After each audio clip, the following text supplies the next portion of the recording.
vamos dar aqui o início oficial à sessão do Plus Design Week do Design de Comunicação do ISMAT.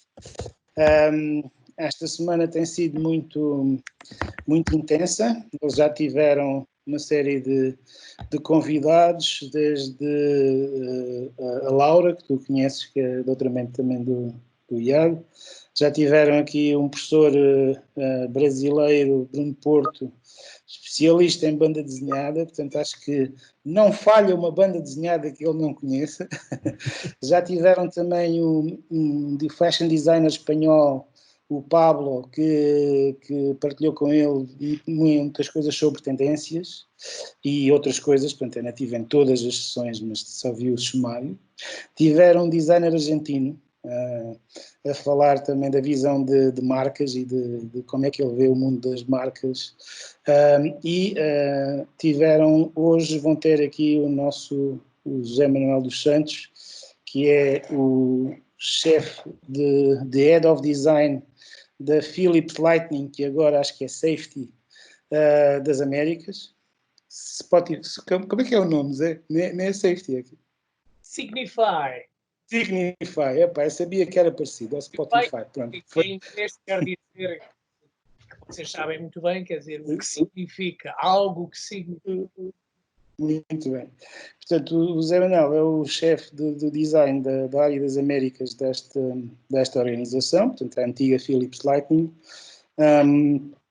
Uma nota pessoal mesmo na gravação, portanto, o Zé Manuel, que é assim que a gente se trata, foi o meu diretor quando eu entrei no Novo Design, foi uma das pessoas que me contratou. Não tinha óculos na altura, não viu bem o que é que estava a fazer. Foi uma das pessoas responsáveis da minha contratação, foi uma das pessoas responsáveis pelo sucesso que a Novo Design teve, que nós já partilhamos algumas coisas nas nossas aulitas. É uma pessoa com uma experiência gigante, é um grande amigo, mas é uma pessoa que tem uma visão muito forte do design. Está a fazer uma tese de doutoramento, porque a tese de doutoramento dele já está feita pela vida, mas o papel que é preciso para obter um título está agora a fazê-lo no IAD, com uma tese fantástica que é: nós somos tão bons, o design é tão bom, nós somos tão bons gestores e tão bons líderes, porque é que nós chegamos ao bordo da administração? Porque é que há poucos? Mas já vai havendo e tu tens estado a partilhar designers que estão a chegar às grandes direções de administrações de grandes empresas. Portanto, mas o problema que o Zé Manuel colocou foi como vocês podem ver, foi e é muito interessante. O que foi o desafio que eu fiz ao Zé Manuel é que hoje, para além de partilhar a experiência vasta, e vocês, ele próprio vai de certeza dizer que é para vocês perguntarem e interagir convosco, como faz sempre, para além de partilhar a experiência, é tentar puxar um bocadinho para vocês para uma orientação mais de design doing, ou seja, vamos lá agora conversar e vamos lá agora ter ideias do que é que vocês podem exatamente fazer e fazer a diferença no Algarve para pôr isto melhor do que está e tentar ajudar neste momento muito difícil.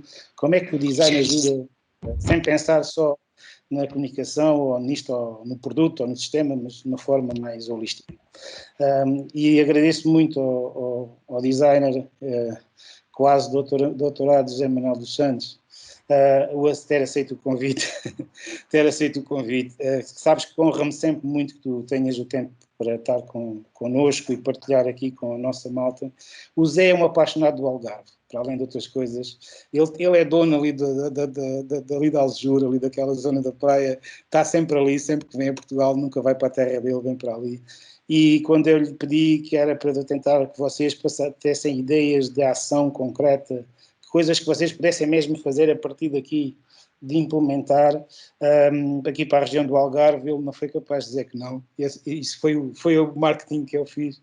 Daqui é uma região que ele gosta muito. Bom, já me estou a alongar demasiado. Vou dar, mais uma vez, agradecer agora de uma forma muito séria, Zé. É mesmo um orgulho de teres sempre disponível e dar-te o palco. E vou estando por aqui, aquilo que for preciso, chama-me, intervenho, o palco é teu, mais do que confiança nisso, e mais uma vez, obrigado. E falta uma palavrinha que eu me esqueci, temos aqui também professores do curso, o professor Gabriel Patrocínio, penso que o professor David Palma, pessoas que estão também ávidas e cheias de experiência, e estamos a fazer aqui umas experiências muito fortes cá em baixo, e estamos muito orgulhosos com o curso, que é dirigido para a Susana, que tu bem conheces também, que não pode estar para estar eu, portanto alguém tem que estar com as miúdas, com os terroristas, agora somos terroristas, e também dar uma palavra é que estes miúdos são fantásticos. Força, amigo. Pois, depois destas introduções é sempre muito difícil um gajo começar. Mas pronto, eu estou aqui com prazer. Ouvem bem? Sim. Estou aqui com prazer. Estou em... de facto, tenho dedicado algum tempo na minha vida àquilo que é partilhar design com designers e com não designers. E, aliás, há relativamente pouco tempo cheguei a uma conclusão que, olhando para trás, provavelmente das coisas que me dá mais prazer é mesmo, vamos chamar o ensino, da palavra um pouco assim mais ampla, mas tem mais a ver até com partilhar e com criar as condições certas para outras pessoas se desenvolverem a sua própria arte e desenvolverem o seu próprio conhecimento. E, portanto, estar aqui, a primeira resposta foi por causa disso. A segunda, obviamente, isso não sei se é a segunda, se é a primeira, é porque é o Américo, mas na verdade também tem a ver com eu, e depois a terceira tem a ver com o Algarve, tem a ver com o facto de tanto a minha mãe como a minha avó, etc., todo esse pessoal é daí de Algesur, e portanto eu vou, a minha avó ia, a minha mãe foi, e agora eu vou com os meus filhos todos os anos. Irei este ano, faça Covid ou faça sol, para Monte Clérigo, de novo, 2 semanas, 90% do tempo de calções e dentro d'água, e portanto é a minha terapia, e portanto tenho também essa relação com o Algarve. Sou designer industrial de formação, formado no IAD, há mais anos do que às vezes gostava de me lembrar.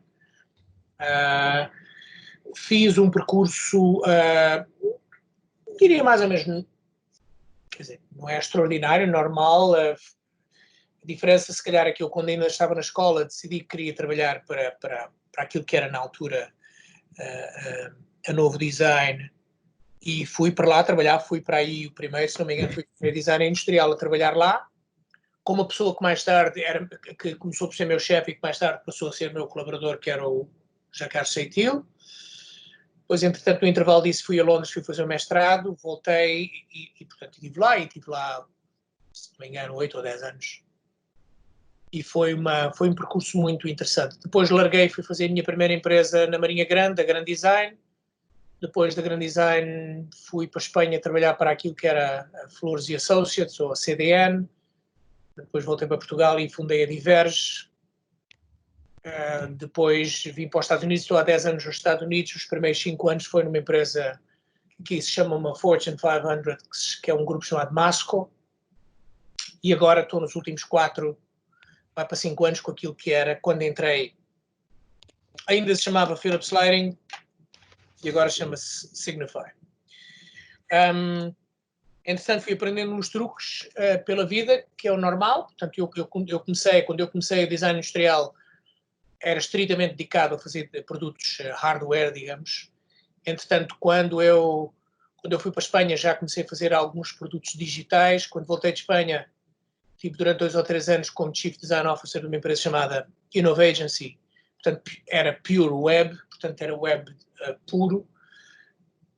E depois, desde que eu cheguei aos Estados Unidos, de facto é impossível contornar o lado digital da questão, e portanto, e agora eu tenho uma equipa híbrida entre designers industriais e designers, digamos, UX, UI designers, mas a verdade é que, quer seja pela quantidade de contratação, quer seja pela quantidade de trabalhos e desafios, etc., a área digital que tem e vai continuar a ter muito mais preponderância do que a área de produto hardware. O que nós temos na eliminação na área de lighting é um fenómeno interessante no qual os produtos híbridos, isto é, um produto hardware que também tem o componente de software, são de facto o futuro. E, portanto, dá para fazer projetos muito interessantes no qual a fronteira entre aquilo que é hardware e software é uma fronteira muito fluida.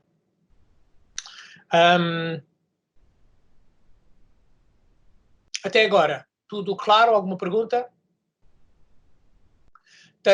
Vou fazer, creio que em dezembro, se não me enganarem, até lá vou fazer 58 anos e tenho 2 filhos, um senhor com 27 anos, uma senhora com 17 anos.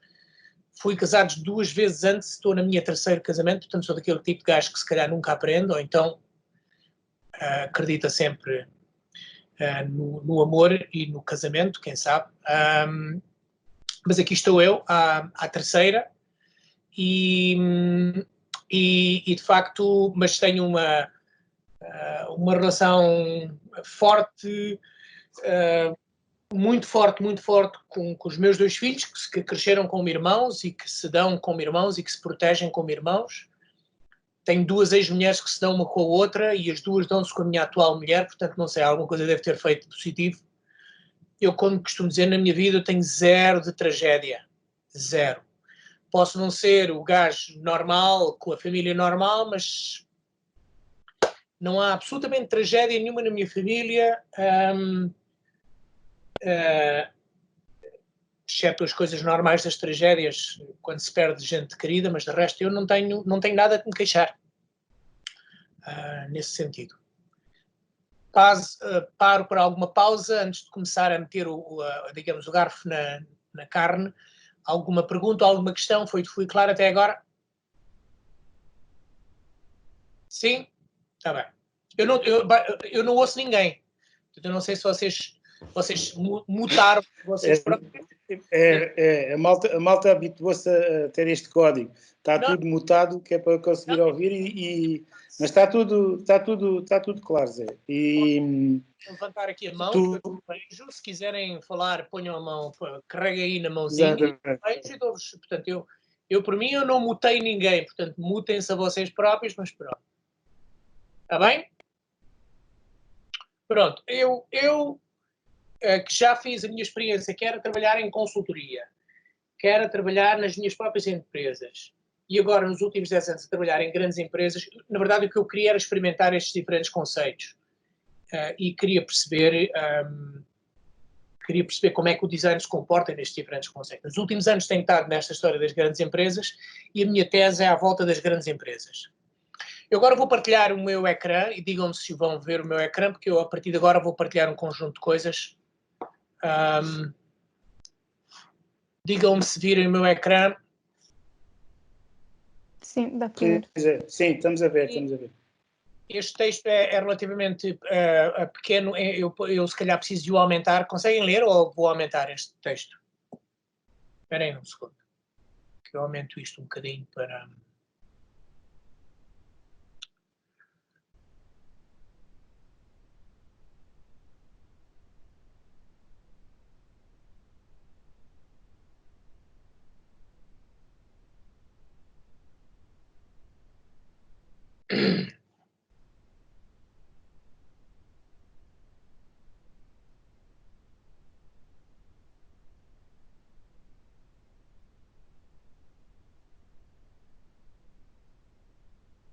Ok, digam-me se estão a ver isto. Conseguem ler? Sim. Sim. Pronto. O meu foco, ultimamente, neste último trabalho que está aqui, tem sido à volta daquilo que eu chamo de grandes empresas. Porquê? Porque as grandes empresas, quer a gente goste, quer não, têm um grande impacto naquilo que é a sociedade. Eu fiz aqui uma matemática mais ou menos com dados existentes no mercado. Se é verdade que, de facto, e portanto está publicado, portanto eu vou assumir que é verdade, que estas grandes empresas têm outra coisa, que é, apesar de ter muitos dados no mercado, nada sai para a rua sem passar por 10 filtros. Estas grandes empresas, todas elas estão na bolsa, têm shareholders, têm gente que tem acionistas, e portanto nada pode sair para a rua que não passe por muitos filtros. Portanto, o que permite, de alguma forma, estudar este fenómeno, porque há muitos dados, mas, por outro lado, também assumir que os dados são razoavelmente fidedignos, porque eles não podem falar pelos dois lados da boca, como se costuma dizer, não é? Portanto, se é verdade que os rapazitos da IBM, numa determinada altura, tinham cerca de 2.000 designers, só na área de recursos humanos, que estavam a treinar o resto da empresa, esse número, entretanto, já baixou, e, portanto, é uma empresa com 500 mil de pessoas, a IBM. O que quer dizer que, sem contar com as outras áreas onde há design, porque, entretanto, a IBM deixou de fazer design industrial, no sentido de já não faz produtos, etc., mas depois tem muitos outros designers, sem contar com esses.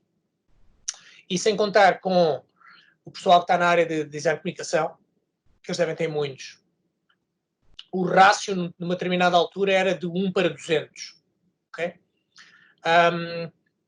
E sabendo de antemão que grande parte destas empresas tem mais, alguns têm mais designers do que outros, por exemplo, a Apple, obviamente, terá mais do que a Berkshire Hathaway é um investidor, trabalha com dinheiro e, portanto, se calhar tem muito menos. Depois, o senhor da Microsoft, o Albert Chum, disse que tinha 500 designers ao seu... E, portanto, mais uma vez, então o rácio de 1 para 200 mantém-se, digamos, concretiza-se. O que quer dizer que a população de designers aqui nos Estados Unidos, na top 50 da Fortune 500, eram mais ou menos cerca de 50 mil designers diretos. Portanto, o que quer dizer que a população da Fortune 500 tem um impacto nos Estados Unidos, mas não só nos Estados Unidos, porque algumas dessas empresas globais, portanto, a Microsoft é capaz de ter, não acredito, mas é capaz de ter designers contratados em Portugal. Mas eles têm basicamente um impacto de 500 mil de pessoas. Isto só para dizer que a minha área de estudo tem sido as grandes empresas, porque as grandes empresas têm um grande impacto na economia. Tem aqui e tem aí. Portanto, eu, se for aí às grandes empresas que estão a trabalhar, digamos, na Bolsa, e se for citar as top 50 daí, se por um lado vou encontrar empresas muito características, se calhar vou encontrar uma Galp, vou encontrar, portanto, empresas que estão na área da energia, ou na área da banca, ou na área das finanças, ou disto, mas também vou encontrar outras empresas, vou encontrar uma Sonai, vou encontrar outras empresas. E se eu juntar isso tudo, se eu juntar os designers todos que eles contratam de uma forma direta, mais aqueles que eles contratam de uma forma indireta em termos de agência, eles têm um grande impacto. E, portanto, a minha área de estudo, a minha área de interesse são grandes empresas, porque, de facto, elas têm esse impacto.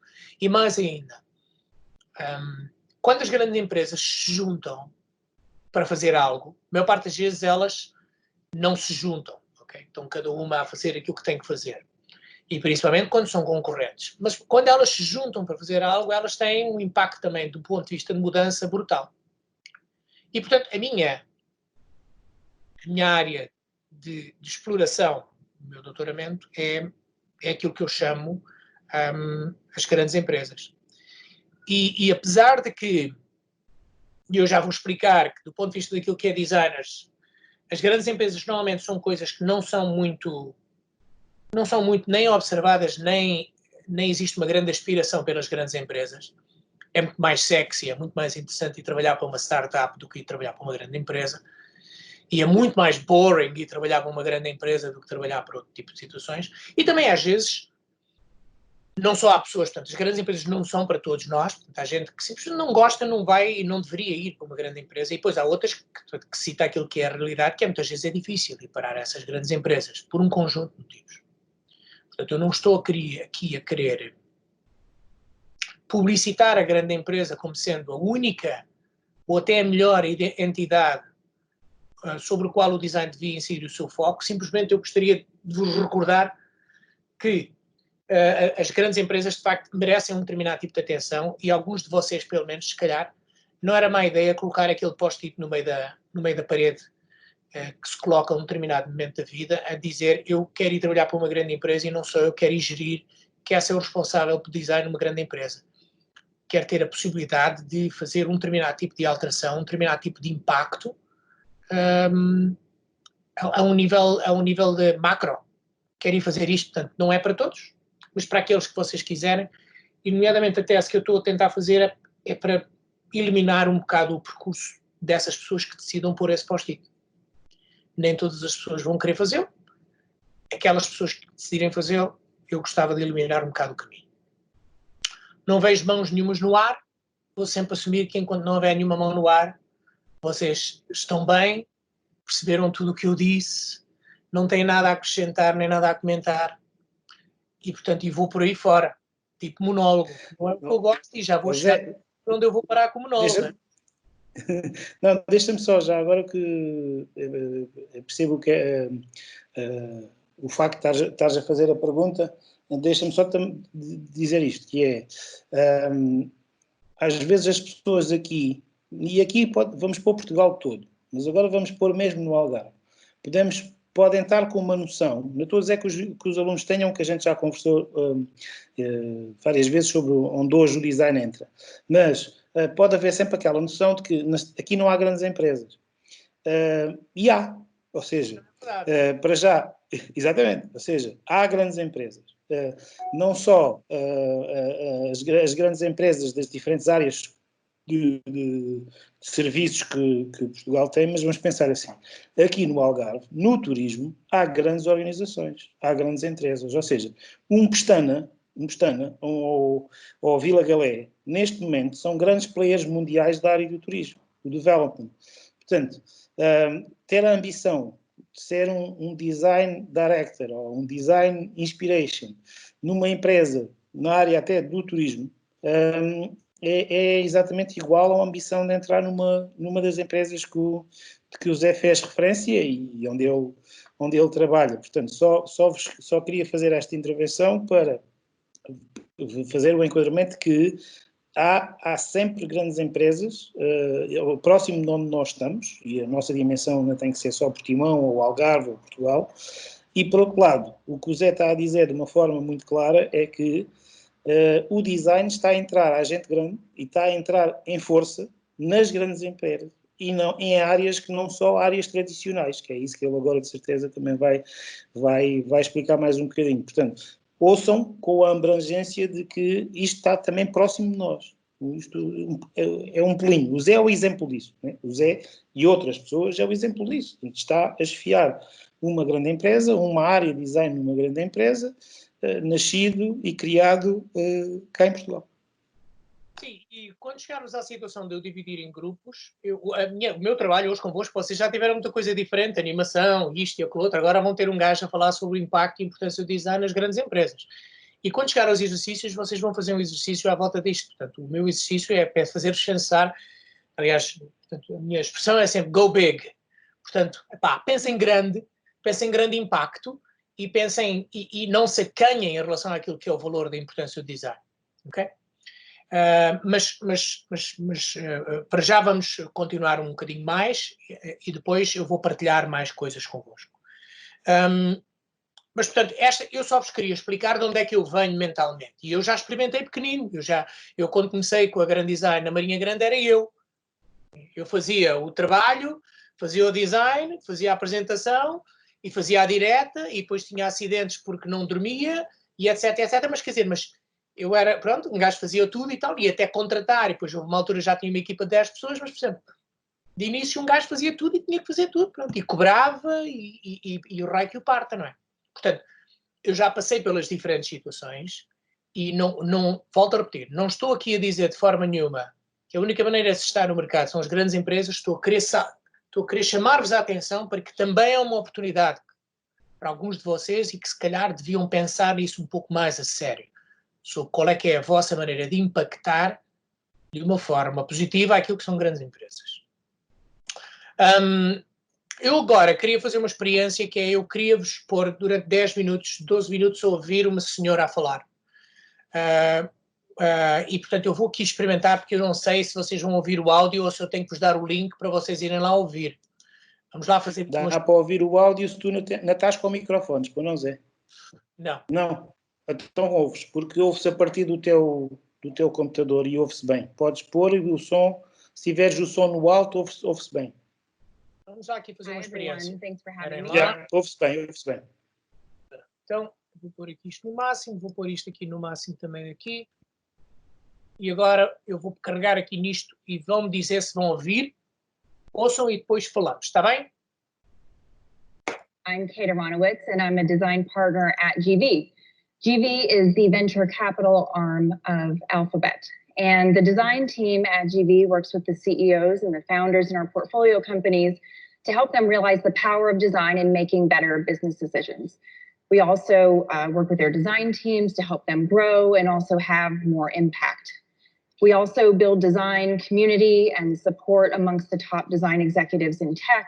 We regularly get them together and discuss what's working out and share our successes, but we also talk a lot about where design still has a long way to go. Just over the past year, I've worked with more than 40 companies, from names that you would know like Slack or Uber, all the way to healthcare startups that are just getting up and going. And I'd say my main takeaway from being at GV for about a year and a half and working with all these companies is that you can go into a company, you can teach design thinking, you can put people through workshops, you can have sprints, you can teach empathy to engineers. But if there isn't a leader that's left behind, that's taking responsibility for design, a true design leader, that work very quickly goes to the wayside. And that's why I'm excited to come and talk to you about, I think, a big challenge that we're facing as design leaders. So over the past few decades, as a group, design leaders have reached new levels of success. And it's thanks to many of the people in this room that the top companies in the world are finally getting design. We're using design thinking to solve really big problems. We're designing and putting products into the world that are both more thoughtful and they're more delightful. And we're also leading the way into meaningful conversations around ethics and the environment. And as leaders, we can actually finally see a present and a future where design is on equal footing as a discipline with math, engineering, and science. We can also see a future when design executives were finally paid the same as our peers in business and product and engineering. We can also see a future when design organizations are centers of pride and excellence and doing good at businesses from their very inception. But the success, it didn't happen overnight.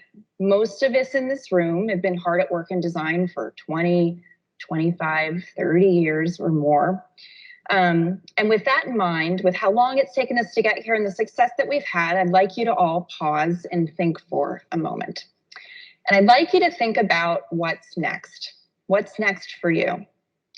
How long will you stay in your current position? When you leave, what's next? Will you take another position similar to the one that you have now? Will you simply join another company? Do you have it in you to scale a team from very small to very large again? Do you have the energy to educate yet another CEO on the power of design? And when you leave your current position, do you have someone to take your place? So over the past year, at dozens of coaching sessions, lots of dinners and other conversations that I've led, I've been asking other design leaders the exact same questions I've just asked you, and I'm hearing the same answers over and over again. I'm hearing that there has never been a better time to be in design, and we are super proud of our accomplishments. But I'm also hearing, I'm tired. I don't know how much longer I'm going to stay in this position. I don't know if I have another leadership position in me, and I don't have someone to take my place. Hope I'm seeing some nodding heads. I think you're probably feeling the same. We have worked so long and so hard to get design its seat at the table that we have now moved from a problem of demand to one of supply. The demand for design executives is simply outpacing the number of people that are both interested and qualified in taking these positions. And this is both at startups that I'm coaching, but also at really terrific, great companies who are having a hard time finding new design executives. So I'm worried. I actually think that this really does put our legacy at risk. Think about your own personal legacy. Let's say you left your position tomorrow, you were ready to move on because these positions are rewarding, but they take a toll. What would happen if your position went vacant for 6 or 12 months? Just go over to LinkedIn and do a search for design director, and you will see that there are 66,000 listings, 66,000 open positions for design directors, VPs of design, other leadership positions in our industry, and that's just LinkedIn. Think about all the positions that are not listed there. So let's talk about it. Who will take our place? And I'm not here to tell you that robots are coming, not yet.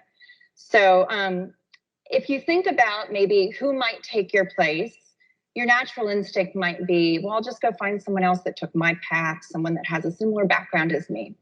Well, good luck. It's a fool's errand, and I'll tell you why.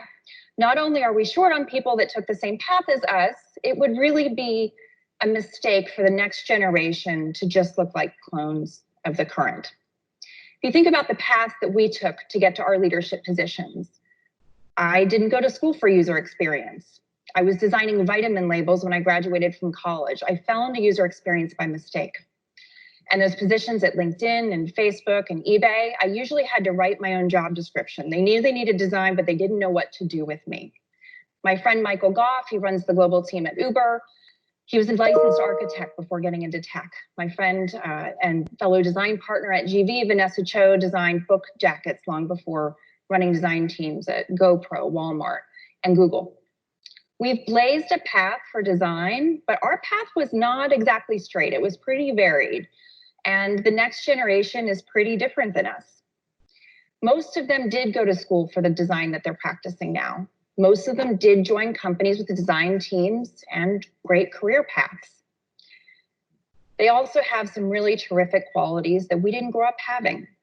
Accessible design is kind of second nature to them a little bit more than it was for us. Designing for a global audience is kind of just what they do.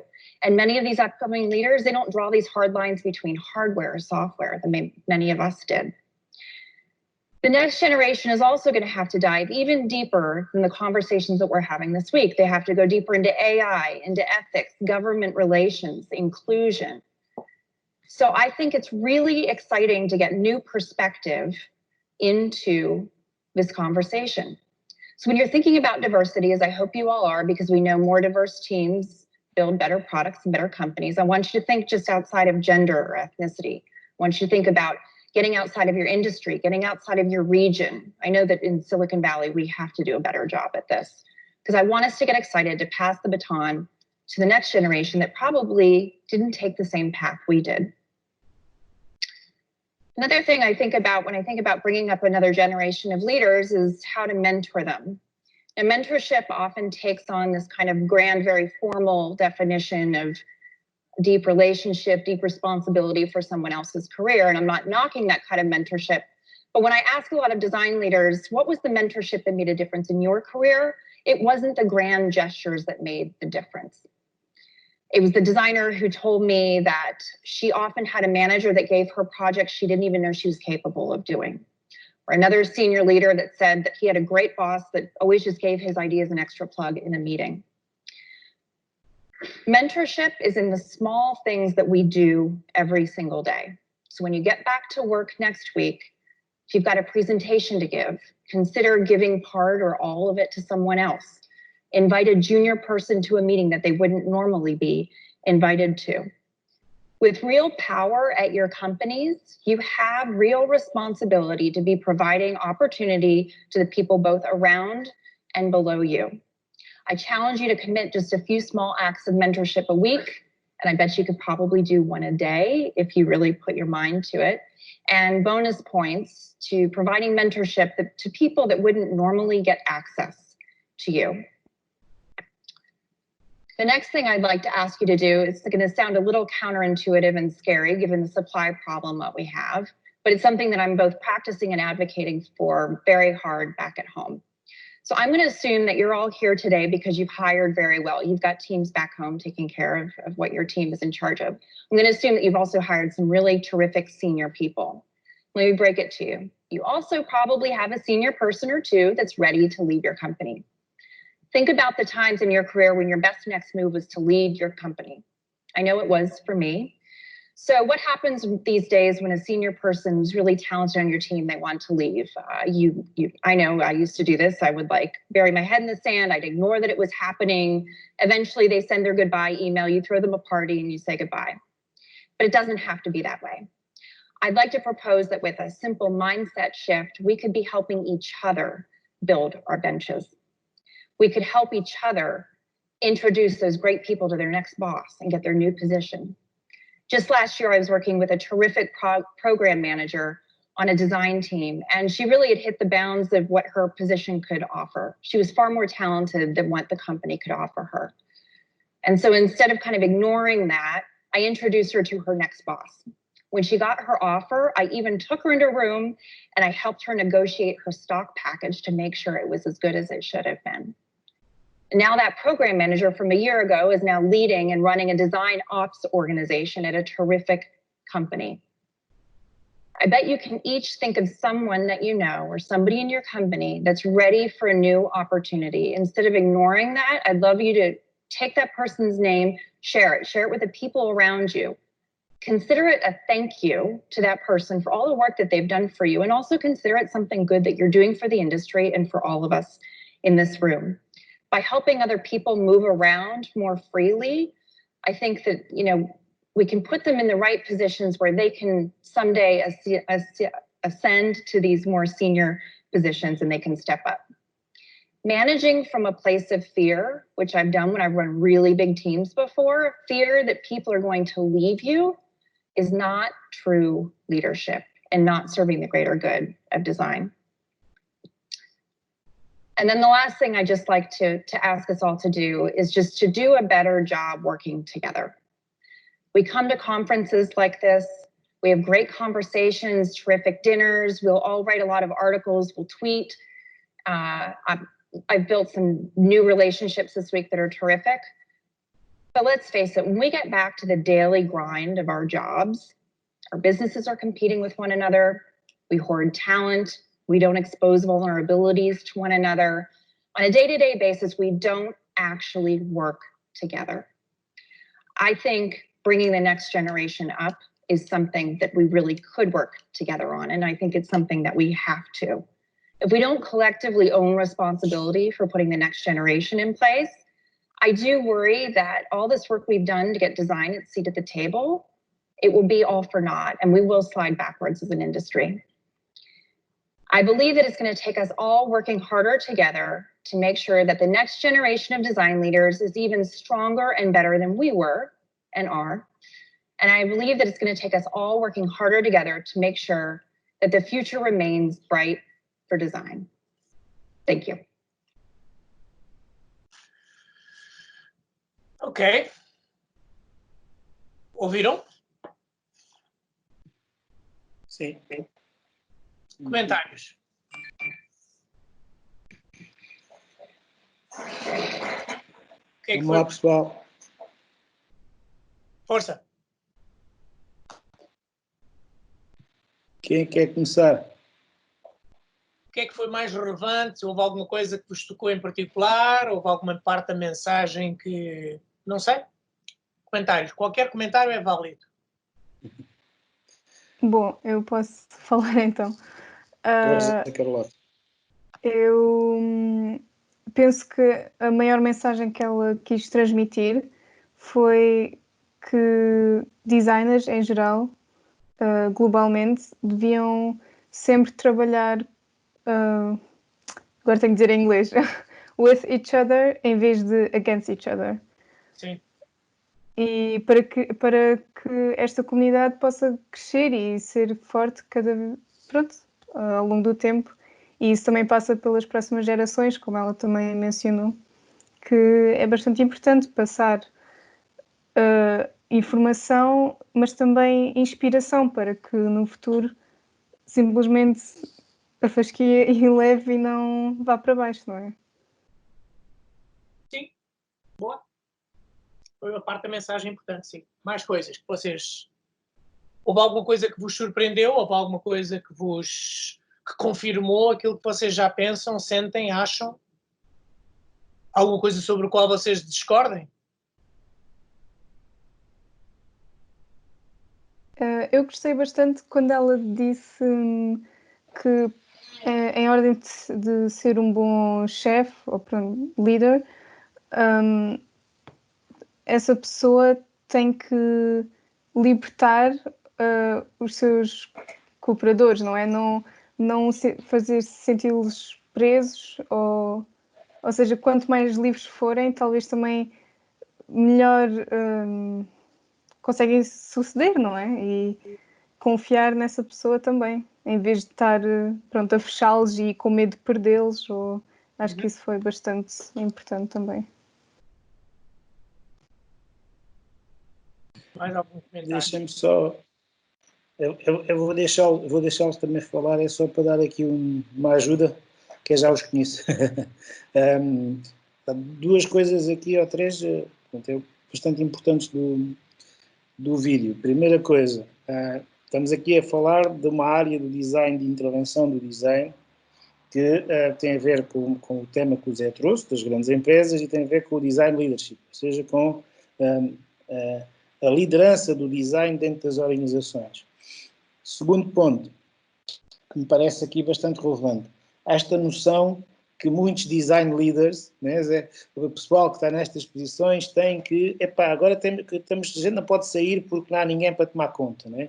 É preciso vir uma pessoa que tenha exatamente os anos de experiência que o Zé tem para poder substituí-lo.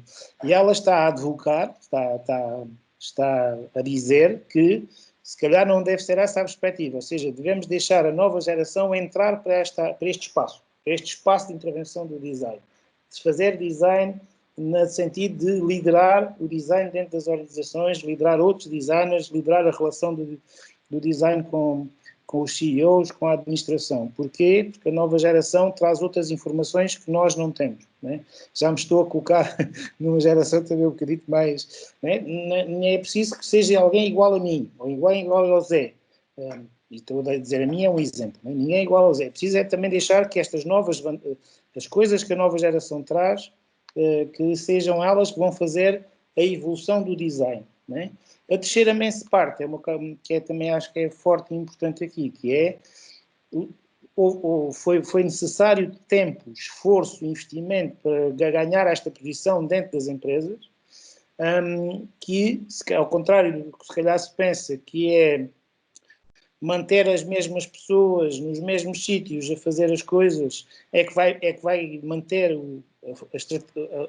a forte intervenção do design neste nível dentro das organizações. E o que ela está a dizer, como a Carlota também disse muito bem, né, que é, no fim de contas, se calhar, permitir que haja maior contaminação para as pessoas poderem rodar, partilhar e deixar que também as pessoas depois também evoluem e cresçam na sua carreira.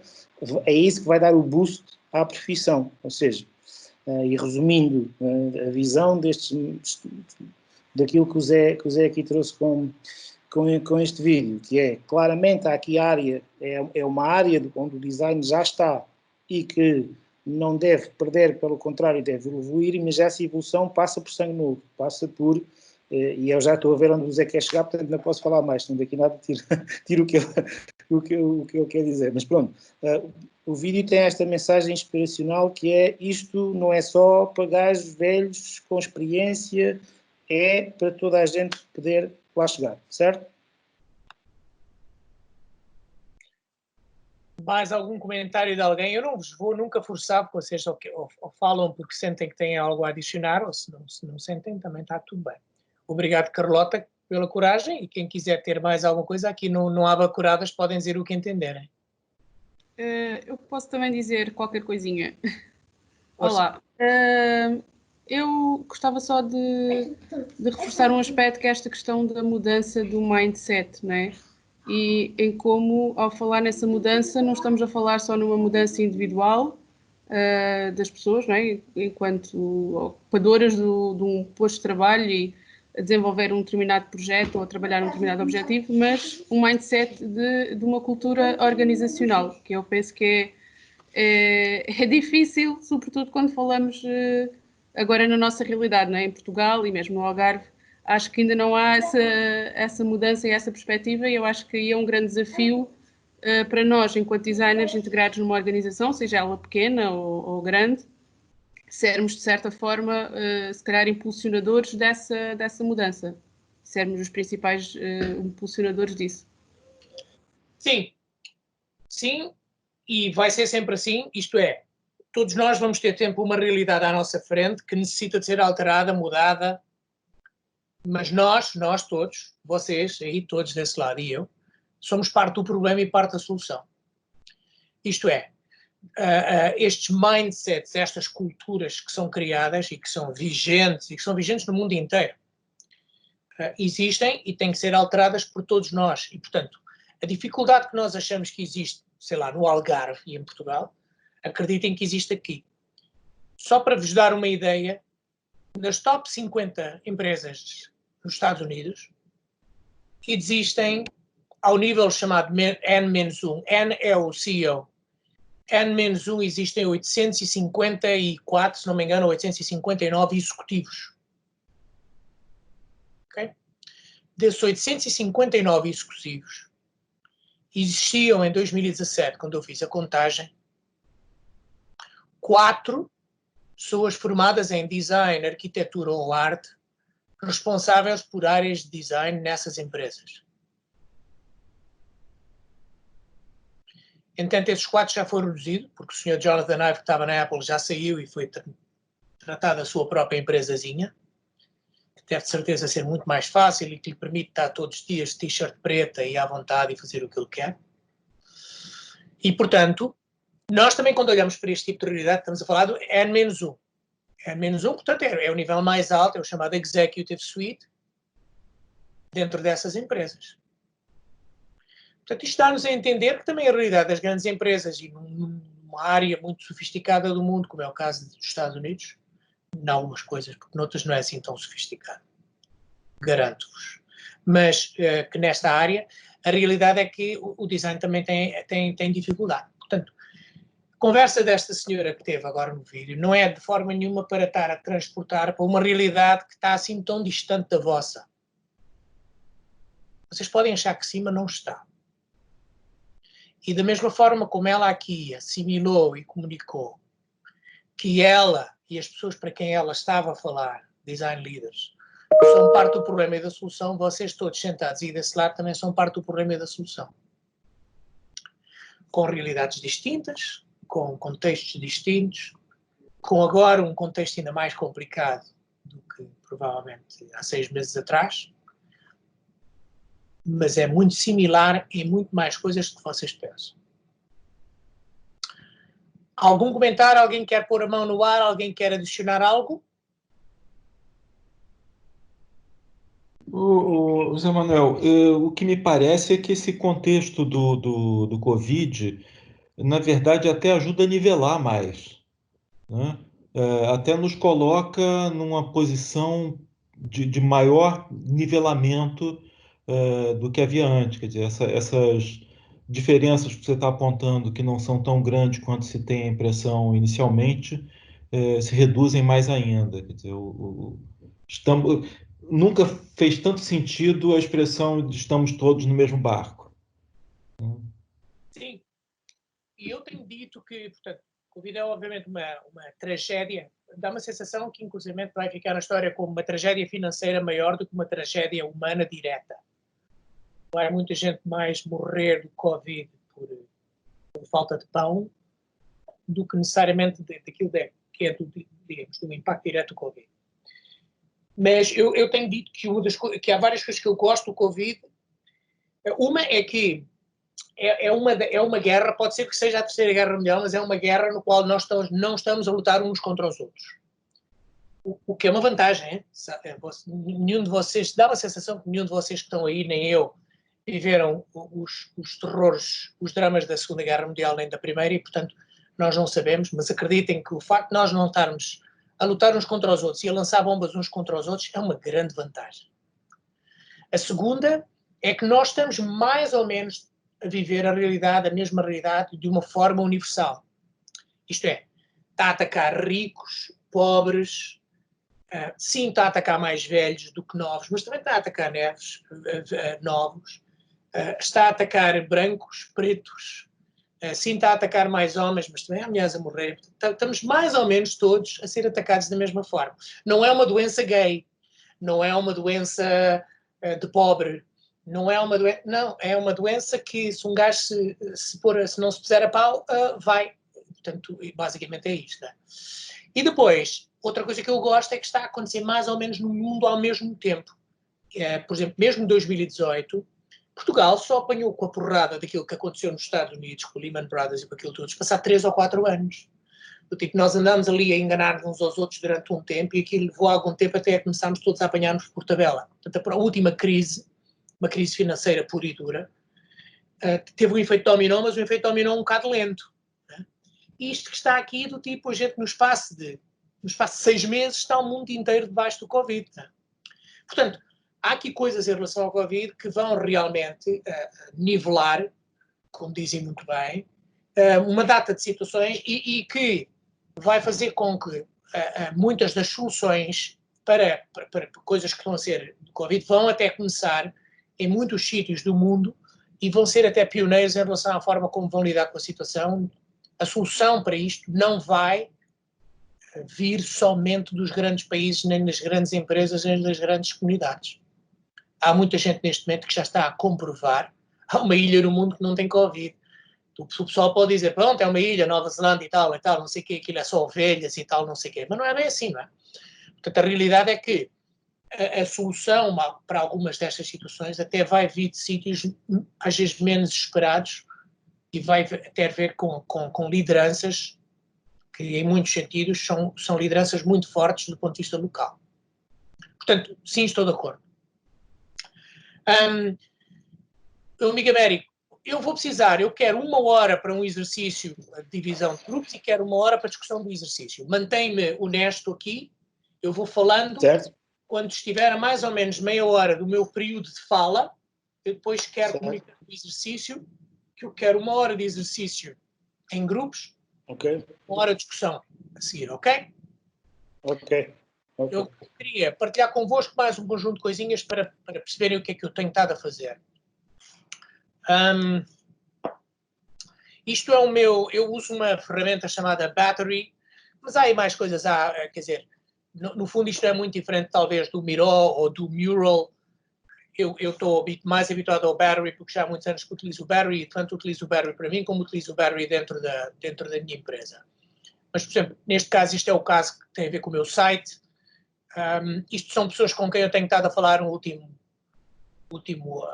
2, 3 anos no âmbito da minha tese, entrevistas e etc. e por aí fora. E depois tenho aqui a área que tem a ver com a bibliografia que tenho colhido e etc. E que tenho estado, no fundo, a preencher à volta para trabalhar em relação àquilo que é a minha tese. Algumas destas coisas eu, inclusive, posso partilhar convosco, se algum de vocês demonstrar. Não vou partilhar ad extenso, vou partilhar com quem mostrar que tem algum interesse em particular por este tópico, que é o tópico que eu estou digamos, a preencher.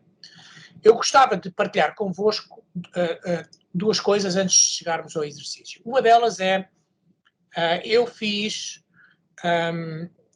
um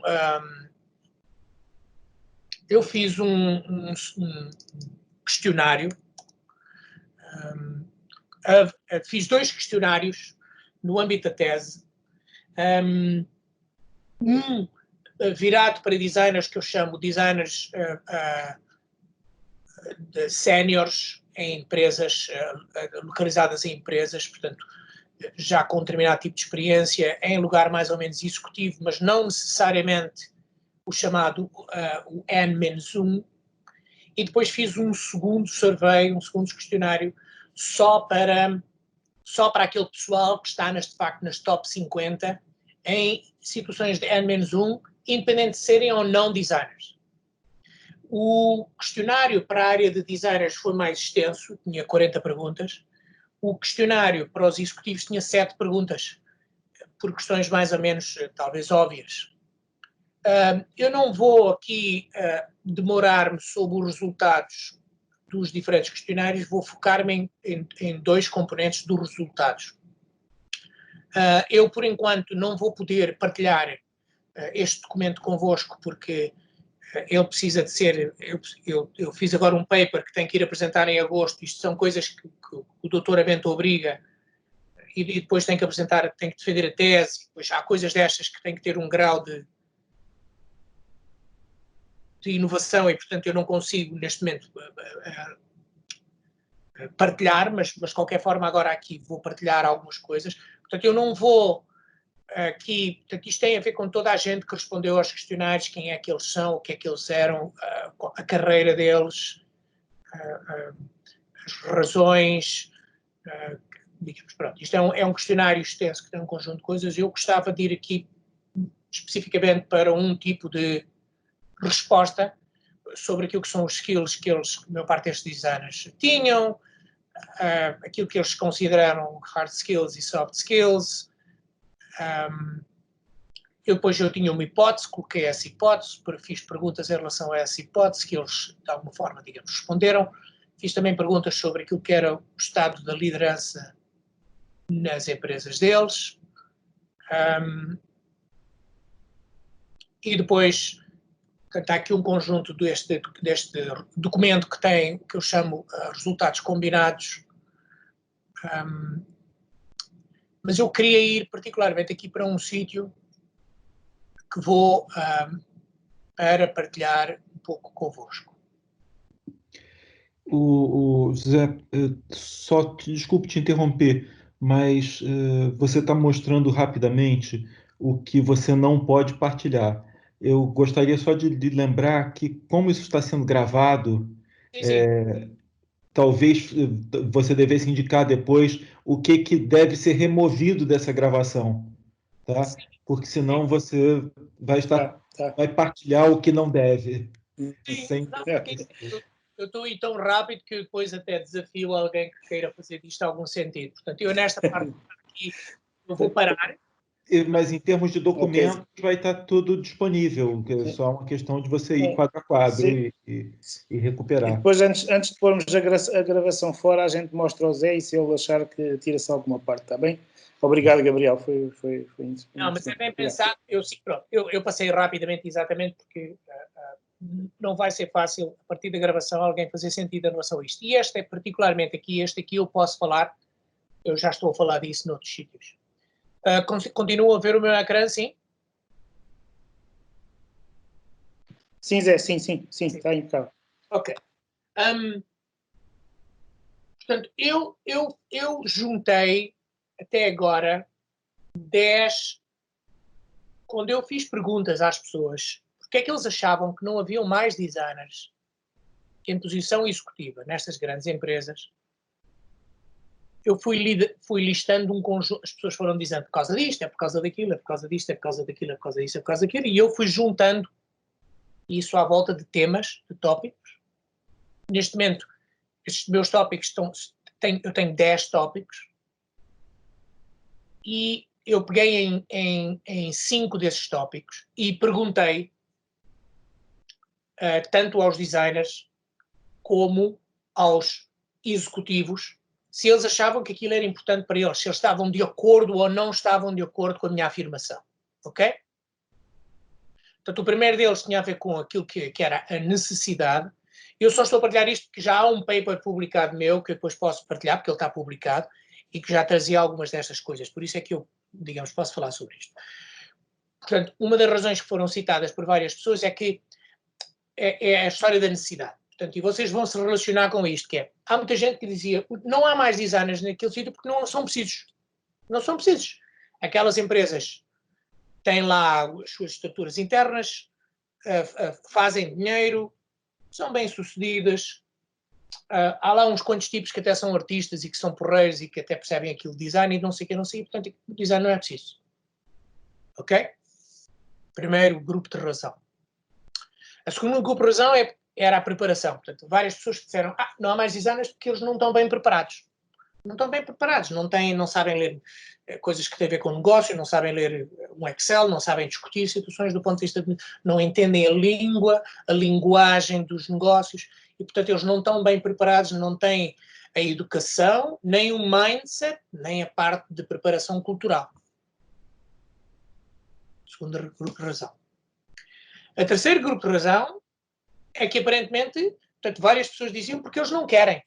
Não querem, não gostam, não acham nada disso interessante, não têm piada nenhuma. E, portanto, se por um lado podemos achar que é a história da raposa e das uvas, vocês devem conhecer a história da raposa e das uvas, E se não conhecerem, portanto, vão googlar, que vocês vão perceber o que é isso.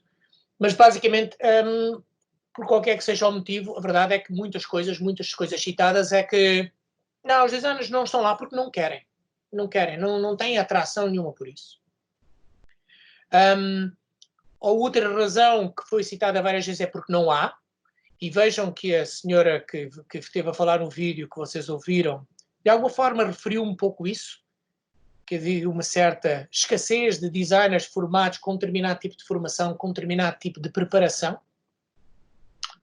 E depois a última que está aqui é a questão que tem a ver com a flexibilidade, isto é, se foram várias vezes citados que, enquanto que noutras áreas, uma pessoa que seja formada na área de engenharia pode até vir à área de engenharia, mas entra por uma empresa, vai ser responsável pela qualidade, depois, passado 3 anos, vai se calhar ser responsável por uma área de engenharia disto ou daquilo, e depois vai até tomar conta de um determinado mercado, e depois vai isto e vai aquilo outro, que os designers normalmente chegam ao final dos seus 10, 20, 30 anos de carreira e tiveram basicamente em design.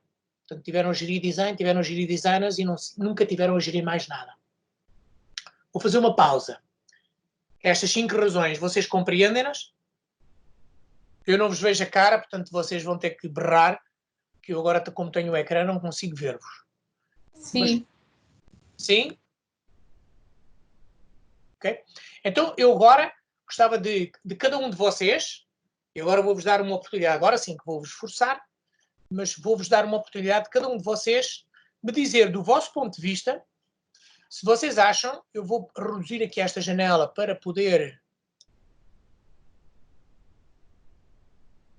minimamente ver-vos, mas gostava de vos perguntar a cada um de vocês se alguma desta razão por qual vocês acham que não há mais designers em posições de liderança em grandes empresas, e podem até esquecer as empresas americanas.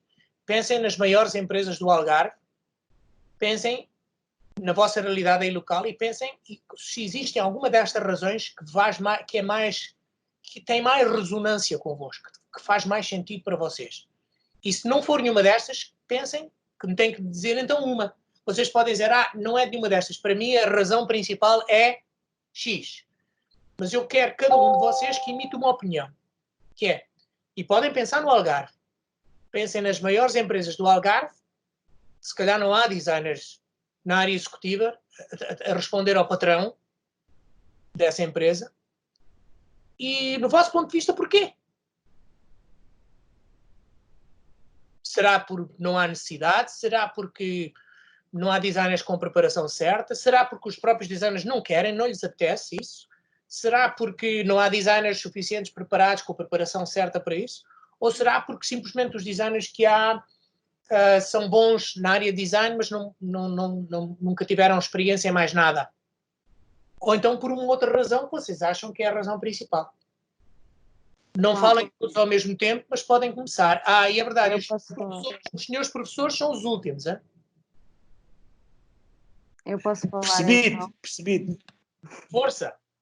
Então, na minha opinião, pelo menos aqui no Algarve, eu acho que os patrões, né, não veem os designers como uma necessidade de os empregar, né? Neste caso, acham que os designers não têm ou não fazem o seu trabalho como deve ser. Neste caso, como é que eu vou explicar isto? É mais numa de não são qualificados para o trabalho que a gente quer, ou acham que não precisam do designer para aquilo. E, no entanto, o designer é essencial e muitas das empresas sobem com a ajuda de designers. E acho que aqui no Algarve há muitos que não veem isso e só olham mesmo para eles, né? O patrão em si acha que o designer não presta, neste caso. Pelas palavras mais corretas. Pronto. Ok. Eu vou pôr necessidade. Não é necessidade de designers. Nem em áreas isso. Sim, eu preciso dos designers para fazerem o logotipo e ali a cena ali da coisa do coisa dizer casa de banho, mas é basicamente isso. Eu não preciso dos designers a um nível executivo. E mais ainda, eles não prestam e, portanto, eu não preciso deles. Ok. Força, mais. Acho que a minha opinião também é quase essa, é que não tem a percepção do quão importante é esse cargo, então preferem ignorá-lo e em vez de querer aprofundar e, enfim, empregar designers a nível executivo. Ok. Portanto, aqui também tem muito a ver com não entenderem o valor do design. Ok? Mas parece-me a mim que tu disseste também que eles sentem que não há necessidade. Exato. Ok. Mais? Posso dar a minha opinião também, é um bocadinho contrária à das minhas colegas. Eu acho que se calhar aqui no caso do Algarve também é um bocado o problema da flexibilidade. Eu conheço várias pessoas que tiraram curso de design e que estão a trabalhar na área de design, e quando eu digo que estou a estudar e a falar sobre alguns destes assuntos, eles ficam um bocadinho estranhos a olhar para mim, então, mas o que é que isso tem a ver com o design? Nós fazemos desenhos e coisas assim. Por isso eu acho que se calhar os designers, que alguns que já estão formados, não têm a noção do que podem fazer mais. E como não têm a noção de que podem ir até estes cargos, também não abrem os olhos aos executivos que precisam de nós. Ok. Portanto, trata-se dos próprios designers não entenderem que eles próprios têm que demonstrar um determinado nível de flexibilidade e acabam por fazer com que eles não consigam dialogar e comunicar eficientemente com os gestores. Exatamente, sim. Ok. Eu vou pôr em flexibilidade. Ok. Mais?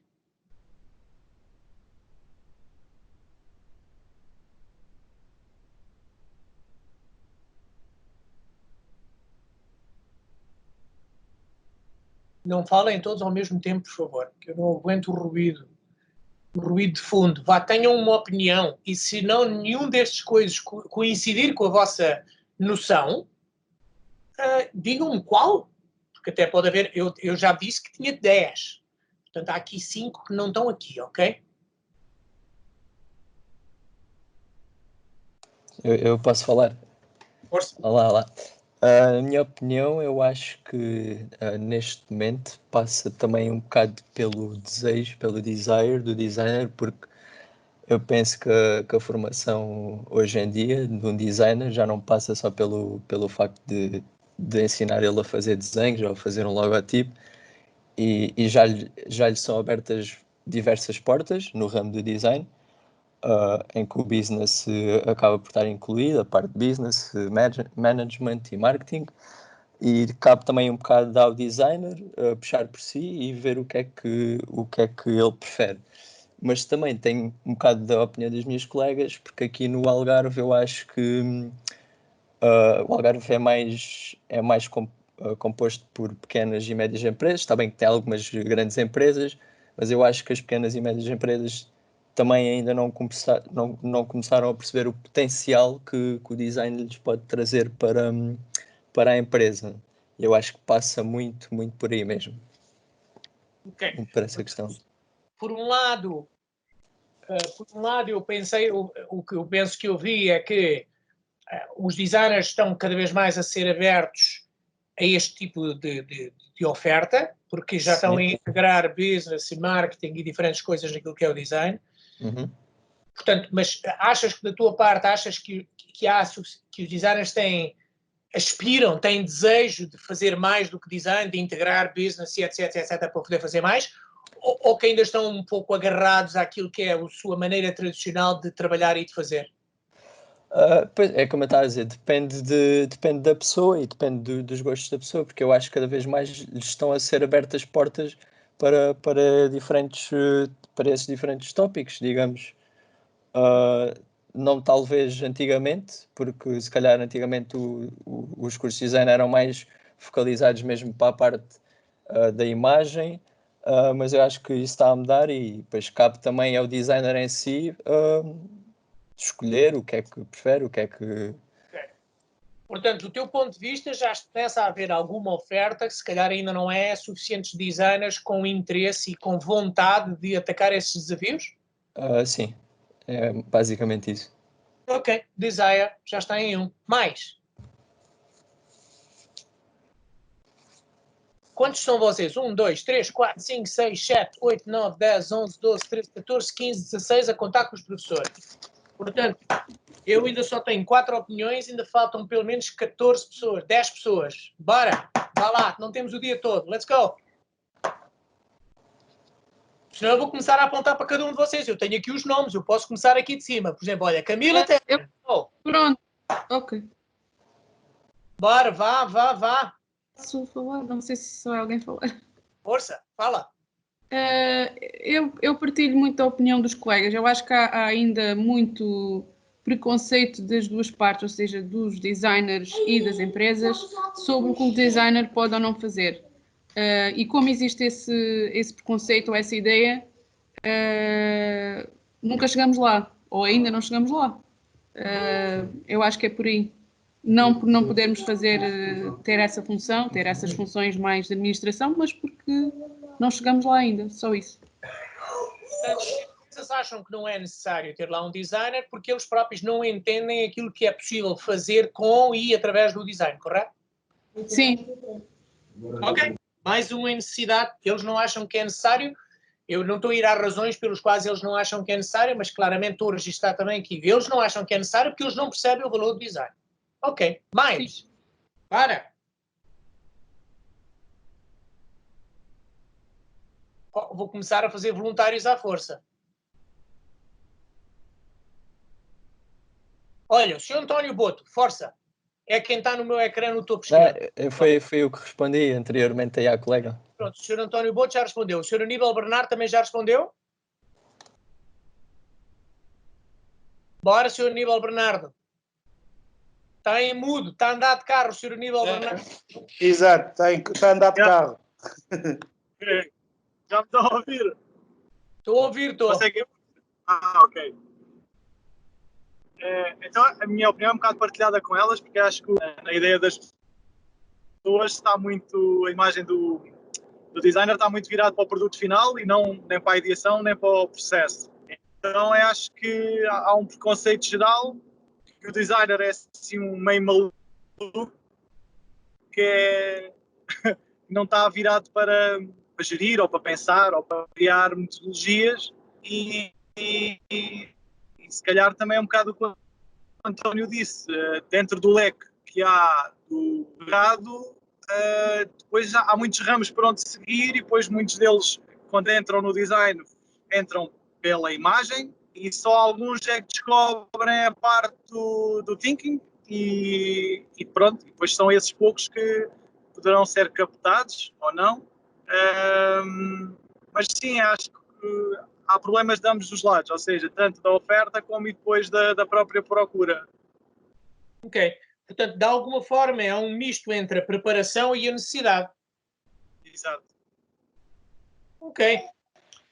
Excelentíssimo. José, só para dizer uma coisa, Zé, aqui o Aníbal ele tem que pensar é quando é que ele é vereador, porque ele trabalha numa Câmara, ele já devia ser mais vereador que a vereador dela, e portanto ele tem que chegar a vereador. Não, mas, aliás, é uma coisa que nós podíamos ter uma conversa inteira se quer sobre o trabalho do design na política, mas pronto, vamos deixar isso para outro dia. Excelentíssima Dona Carlota Carvalho, sua opinião? Eu já falei. Fui a primeira a falar. Foste uma das primeiras a falar, é verdade. Acho muito bem. Aliás, a segunda. Senhora Ana Guisado. Boa tarde. Boa tarde. Então, eu partilho da mesma opinião das minhas colegas. Eu acho que realmente não é reconhecido o valor e o potencial de um designer. E, portanto, as pessoas, como não compreendem o valor, não acham que não é necessário. Exato. Ok. Muito bem. Está bem. Sr. Dona Inês Costa. Eu até acho que isto não será pela necessidade. Acho que é mesmo como a Ana estava a dizer, pela a visão dos patrões, por assim dizer, da gerência, que não tem a visão que o designer seja capaz de. Ou seja, não necessidade, mas capacidade. Pronto, eu também não diria que é a falta de capacidade do designer. É que a falta de capacidade dos patrões para terem a visão disso. Sim, sim. Portanto, o patrão não pensa que o designer pode trabalhar, pode fazer alguma coisa que tenha valor para ele e, portanto, ao ele não entender o valor do design e não saber explicar o valor do design ou aplicar o valor do design, ele acha que o design não é necessário. Sim. Mais ou menos. Porque a questão é esta, se ele não compreendesse, o que estamos aqui a procurar um pouco é perceber qual é que é o impacto. O impacto é que ele depois não contrata designers para esses lugares, correto? Exato. E ele não contrata designers para esses lugares porque ele tem que contratar outras pessoas, ele tem um budget e tem etc, etc. Ele tem que fazer opções. Então, entre ele escolher um tipo que vem da área comercial, um tipo, sei lá, que vem da área de engenharia para fazer isto ou aquilo outro, um tipo que vai fazer a área, o advogado que vai tomar conta da área legal, o contabilista que vai não sei o quê, ele acha que, de facto, um design não é necessário, porque ele não compreende o valor que o design pode ter para a empresa. Exato, exato. Não quer parar por palavras na sua boca, foi isso que disse Rodolfo. Não, é exato. É acharem que não tem, exato, que não há a capacidade do designer. Ok. Não que ele necessariamente tenha ou não, mas que na visão deles que não... Essa é a questão, sim. Portanto, quando a primeira pessoa disse que também que achava que eles acham que o designer que não prestam, não quer dizer se o designer presta ou não presta. É o que eles acham que os designers não prestam e que não servem para aquilo que eles precisam, correto? Exato. Então está bem. Então vá, força, mais pessoas. Bom, já que me tinha chamado há bocado, eu vou falar. Olá. Pronto, na minha opinião, os designers ainda têm que ultrapassar muitos desafios, ganhar mais inspirações, porque se querem ser alguém notável na empresa e até mesmo para eles próprios, têm que, vamos dizer assim, focus on one thing, vamos dizer assim. Sim. E para a empresa, se o patrão acha que ele não vale nada, tu não vales nada, tu só fazes isto e eu quero que faças aquilo. Ok, então se o patrão quer aquilo, a gente tem que fazer aquilo. Mas nós, muitas das vezes, ficamos mais pela parte que gostamos mais, focamos-nos mais por certas partes. E isso custa um bocado para certas empresas. E pronto, eu acho que é por aí também. Okay. Não tenho muito mais a dizer. Se eu percebi bem, pode ser uma questão que talvez tenha a ver com a falta de flexibilidade com os designers, que gostam mais de fazer algumas coisas e menos de fazer outras, e portanto isso faz com que eles estejam menos preparados para assumir esse tipo de posições? Sim, exato. Ok, flexibility. Vamos embora. Muito bem, fantástico. A senhora Dona Vanessa já falou? Muito bem. E a senhora Dona Ana Silva também já falou, que eu já sei. Foi a primeira. Já é fantástico. E o senhor Diogo Ferreira já falou? Não estou aqui já prontíssimo. Estava aqui à espera da minha vez. Vamos embora. Portanto, eu acho que é mais pela necessidade e eu acho que as pessoas, os patrões, portanto, não veem a necessidade dos designers estarem aqui e até os designers começam a pensar assim, portanto, não há também a parte da preparação. Portanto, eu acho que acaba por ser mais do que um desses pontos, mas se eu tivesse mesmo que escolher um, ia para a necessidade. Entendi. Ok, fantástico. Depois, a senhora Dona Yolanda Júnior. Está envelhecida? Não, estou aqui. Olá. Olá. Eu tenho a mesma opinião que os meus colegas e para escolher um desses pontos eu vou pela preparação de ambos. Acha que os designers podem não estar preparados para assumir este tipo de posições, é isso?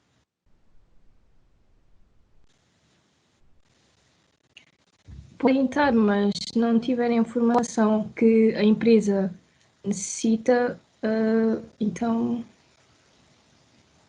Ok, mas tem a ver com a preparação dos designers. A razão por qual não há mais, se calhar, destes designers em posições executivas ou em altas posições é porque eles aparentemente, do seu ponto de vista, eles não estão preparados para assumir esse tipo de cargos. Sim. Ok, muito bem. Bem, vocês devem compreender que isto aqui não há respostas nem certas nem erradas. Eu estou a perguntar a vossa opinião, que tem a ver com a própria vossa experiência, não é? Sr. David Palma. Olá, boa noite. Boa noite não, ainda boa tarde. Olá, boa tarde para mim. O David aqui é professor, não sei se tem direito a poder falar. O David tem direito a falar, mas já vamos esperar pelo David até ao fim, porque eu não me tinha percebido. Desculpe lá, Sr. David, a sua opinião é importante, mas vamos esperar. Senhora Dona Sara Mendes. Eu já falei. Já falou? Muito bem. Então, eu sou a Dona Camila Terano. Olá. Olá. Na minha opinião, não se percebe, as pessoas não percebem para que é que um designer serve, não se lhe dá o valor O designer merece, as pessoas, por exemplo, por experiência própria, dizem: preciso de um log, ok, eu vou contratar um informático para fazer isto, e faz logo. E já tem 2 em 1, faz o logo, trata do web design e de muitas mais coisas, e não preciso de designer, não sei o que é que ele faz, não vejo interesse. Portanto, eles sentem que não há necessidade de contratar um designer porque eles não percebem o que é que um designer pode fazer. Tem a ver com aquela velha história de não entenderem o valor e aquilo que um designer faz. Exatamente. Fantástico. Então, e Sr. Lucas Pena? Aqui estou. O Lucas também é professor. Acho que já os alunos já estão todos, Zé. Os alunos já estão todos. Pode ser agora o Lucas. Sr. David Palma ou Sr. Lucas? Força, vamos embora. Eu acho que é muita questão da necessidade. Nós vimos uma mudança do paradigma no contexto design e designer ao longo do tempo, mudar a necessidade desta figura, tanto para a criação como para a gestão. Portanto, muitas empresas ainda não sentem essa necessidade porque não percebem a potencialidade daquilo que é o pensamento criativo e da força que tem o pensamento de um design. Portanto, nós vemos, e é nítido a diferença entre empresas que têm o seu gabinete de design, que pensam não só produtos, mas que pensam ações, que pensam a sociedade, que pensam o modelo de consumo. É nítido a diferença entre essas empresas que sim têm esses gabinetes e as empresas que não têm esses gabinetes. É nítido como eles lançam produtos e como eles atuam no mercado, enquanto outras empresas podem lançar esses mesmos produtos, mas muitas vezes não têm a resposta do mercado porque não tem esse pensamento cíclico que o design consegue e o designer consegue fazer. Muito bem. Mais para a necessidade. Muito obrigado, Sr. Lucas. Então agora, o Sr. David Palma. Eu, na minha opinião, eu acredito que às vezes não há mais designers na parte da direção, mesmo pelo próprio designer, não acreditar muitas vezes das suas próprias capacidades. E há uma coisa chamada muitas vezes medo. Nós somos pessoas, por norma, da nossa profissão, nós arriscamos bastante. No entanto, quando chega a certo tipo de coisas como números, Excels e por aí afora, parece que toda a sociedade nos mete alguns medos e alguns entraves. E nós esquecemos que se calhar é possível chegar a uma formação e aprender como outra pessoa qualquer. Por isso, acho que muitas vezes também faz parte do designer não se conseguir posicionar dentro da empresa e dizer, não, eu sou capaz, eu tenho esta capacidade. E nós termos esta capacidade de vocalizar isso.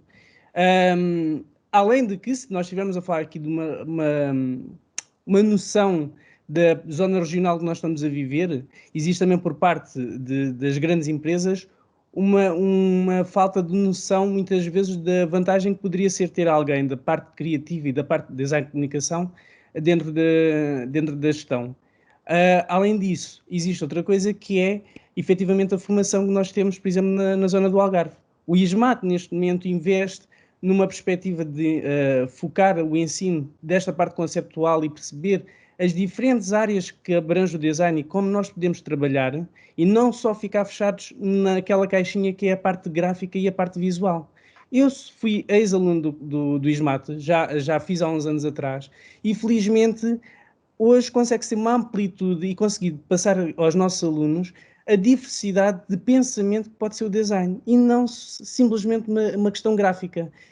Por isso, vem muito de nós, enquanto designers, nós conseguimos nos posicionar e dizer, não, eu sou capaz. Além disso, também é uma questão de evolução, porque nós começamos como designers e nós podemos querer só seguir uma carreira de design ou perceber que queremos mais coisas. E daí também entra o carisma e a vontade de querer chegar a outras coisas. Nós criativos cansamos também, queremos saber um bocado mais. E efetivamente, se calhar faz sentido nós também conseguimos nos posicionar mais e dizer, nós somos capazes, nós podemos estar numa direção.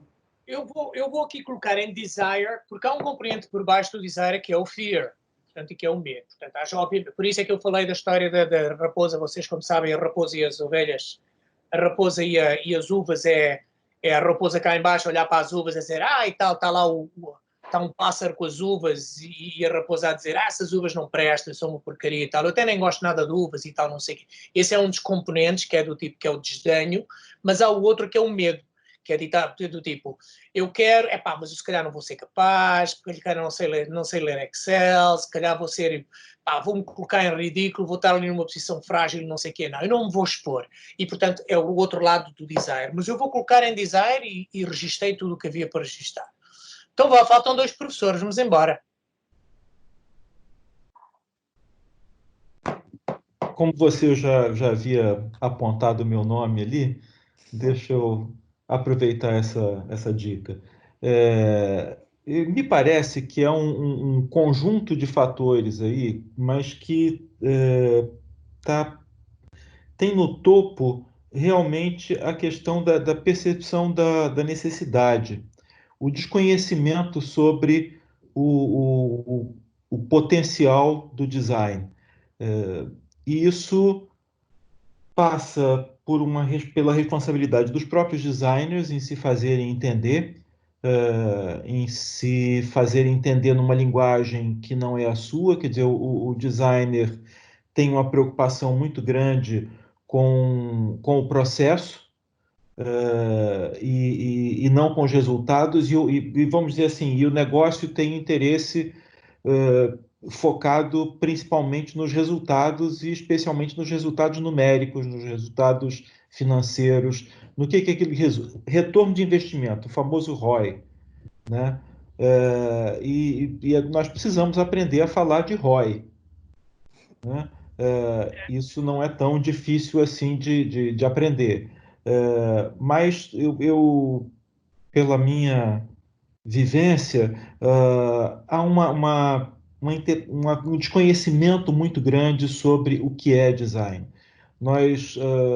A grande maioria, seja de empresários, a minha área é ligada a políticas públicas de design, seja em governo, seja em grandes empresas, já fiz consultoria para grandes empresas também, as pessoas continuam tendo uma percepção de design de século XIX, de design que dá forma às coisas, que faz formas bonitas, né? E aí quando as pessoas percebem, mas design não é só isso, o que então que é design? E aí quando você começa a explicar e mostrar para essas pessoas o que é design, o que é o potencial, normalmente você testemunha uma transformação na cabeça daquela pessoa. Então, essa é a minha preocupação hoje, é transformar a cabeça das pessoas que não sabem o que é design. Eu registrei a necessidade por falta de entendimento do valor do design. E, no fundo, nós depois falaremos um pouco sobre isso, sobre a história do Double Diamond, e do lado esquerdo e do lado direito do Double Diamond, e disso tudo, que eu estou certo que vocês aí ensinam e falam muito sobre isso, e, portanto, mas eu para já registrei que necessidade ligado à falta de entendimento do valor, que é também a sua opção. E o meu estimado Américo? A malta já avançou tudo. Isto passa por todos os pontos que tu aí tens, porque passa por desconhecimento e por não entendimento do valor do design, que aqui em Portugal, e como tu sabes, são anos e anos de estereótipos, né? Portanto, eu sou o exemplo prático do estereótipo. Eu fali uma empresa porque eu sou designer e os designers não sabem gerir as empresas. Portanto, eu fali uma empresa tal como tantas outras, né? Aquela empresa faliu porque eu sou o designer. E, portanto, se eu não fosse designer, não falia. Agora, já não podem dizer isto que eu fiz o PhD em Management, ou seja, eu fiz o PhD em gestão só para não poderem dizer que eu não posso ser... Mas há estereótipos. Portanto, aqui há estereótipos culturais enraizados. Portanto, um gajo que é criativo está proibido de gerir porque a criatividade não se coaduna com a gestão. Pronto. Temos vários exemplos, como tu sabes melhor que ninguém, que foram quebrando essas barreiras. Temos hoje em dia grandes startups que são geradas e geridas por designers e, portanto, esse mito tem que cair. Mas para esse mito cair é preciso que as pessoas saiam das suas zonas de conforto que os estereótipos trazem, né? Portanto, eu nem tenho que pensar em arriscar, porque se toda a gente sabe que um criativo não pode ser gestor, não o vou convidar para a administração. Mas, por outro lado, cá existe muito também o outro lado da moeda, né? Que é aquela malta que não tem a ambição e o desejo de, né? Portanto, que é aquilo que tu dizes, é aquilo que a gente tem também dito aqui a esta malta, que eles não têm que ver só o trabalho tipo, têm que ser ambiciosos e mesmo pós-Covid, as oportunidades não são só oportunidades, são oportunidades em todo o lado, até pela via digital hoje em dia, um gajo pode ser diretor criativo de qualquer sítio.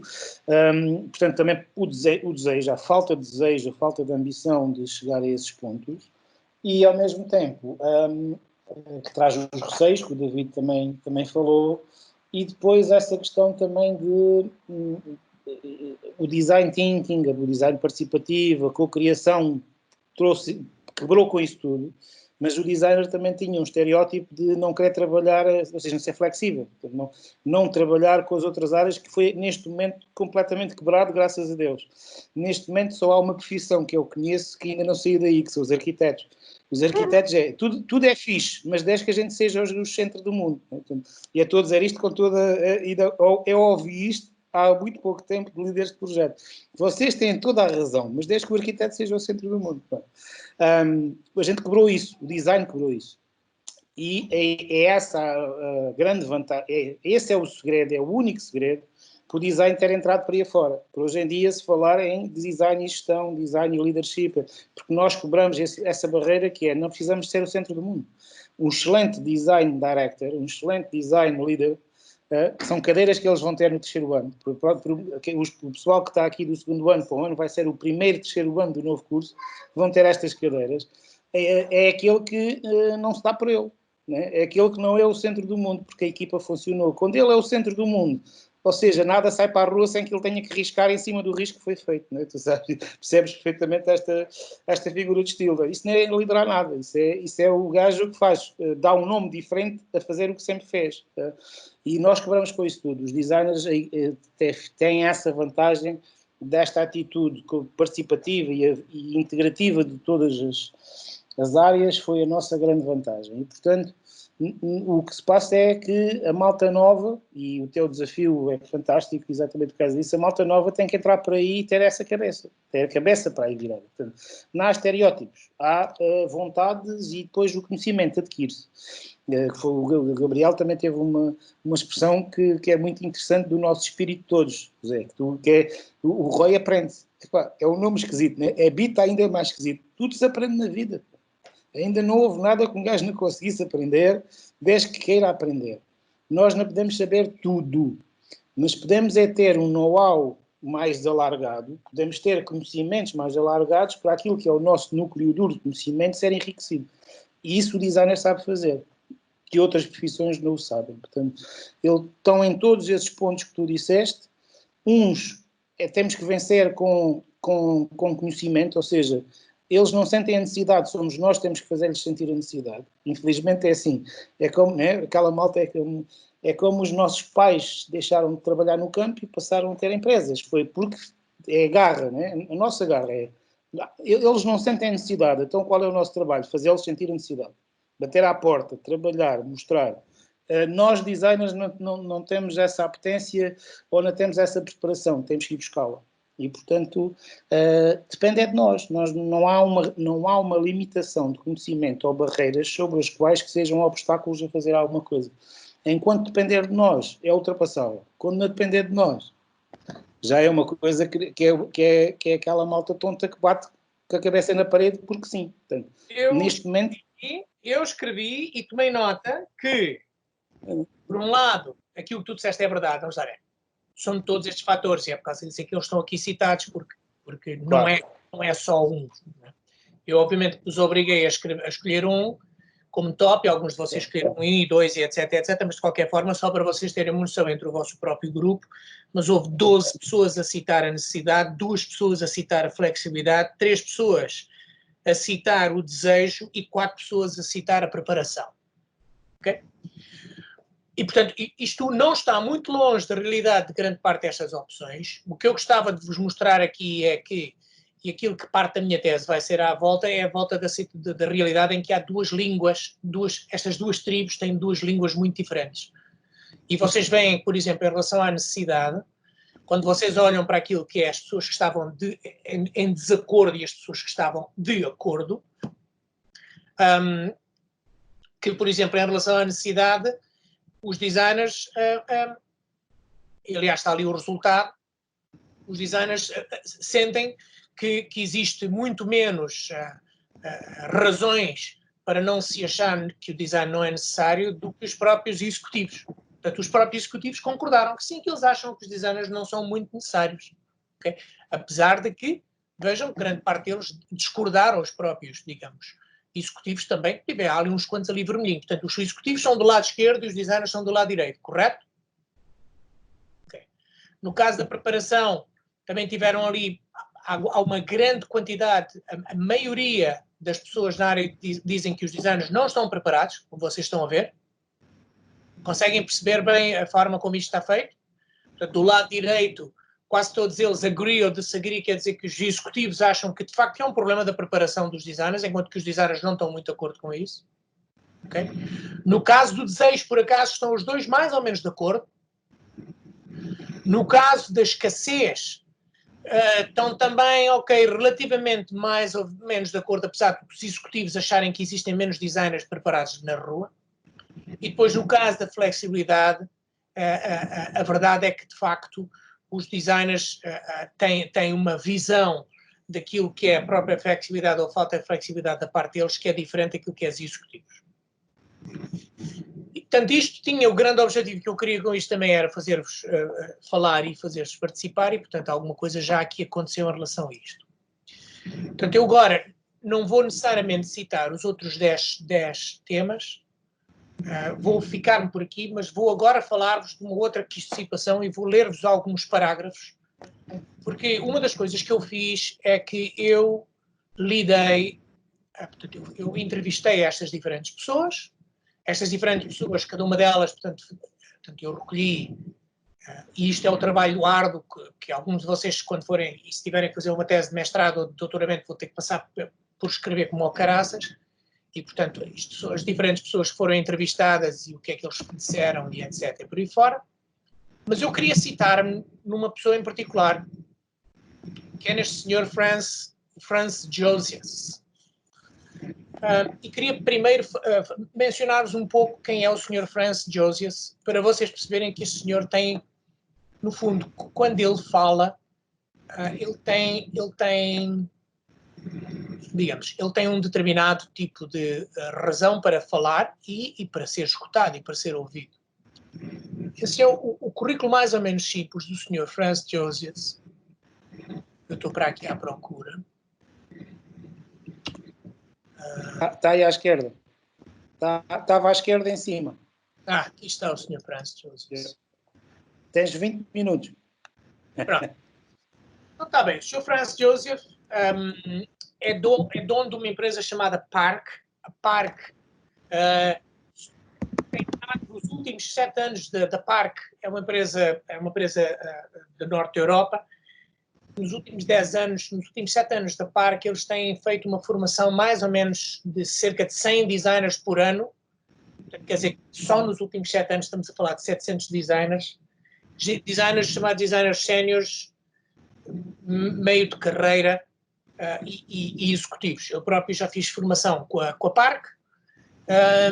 Portanto, eles têm um determinado tipo de oferta e um determinado tipo de experiência, e este senhor em particular, o senhor Josias, tem muita experiência adquirida e também muito, aquilo que ele diz tem um determinado tipo de peso, correto? Portanto, ele não fala só, como se costuma dizer, por quem quer falar.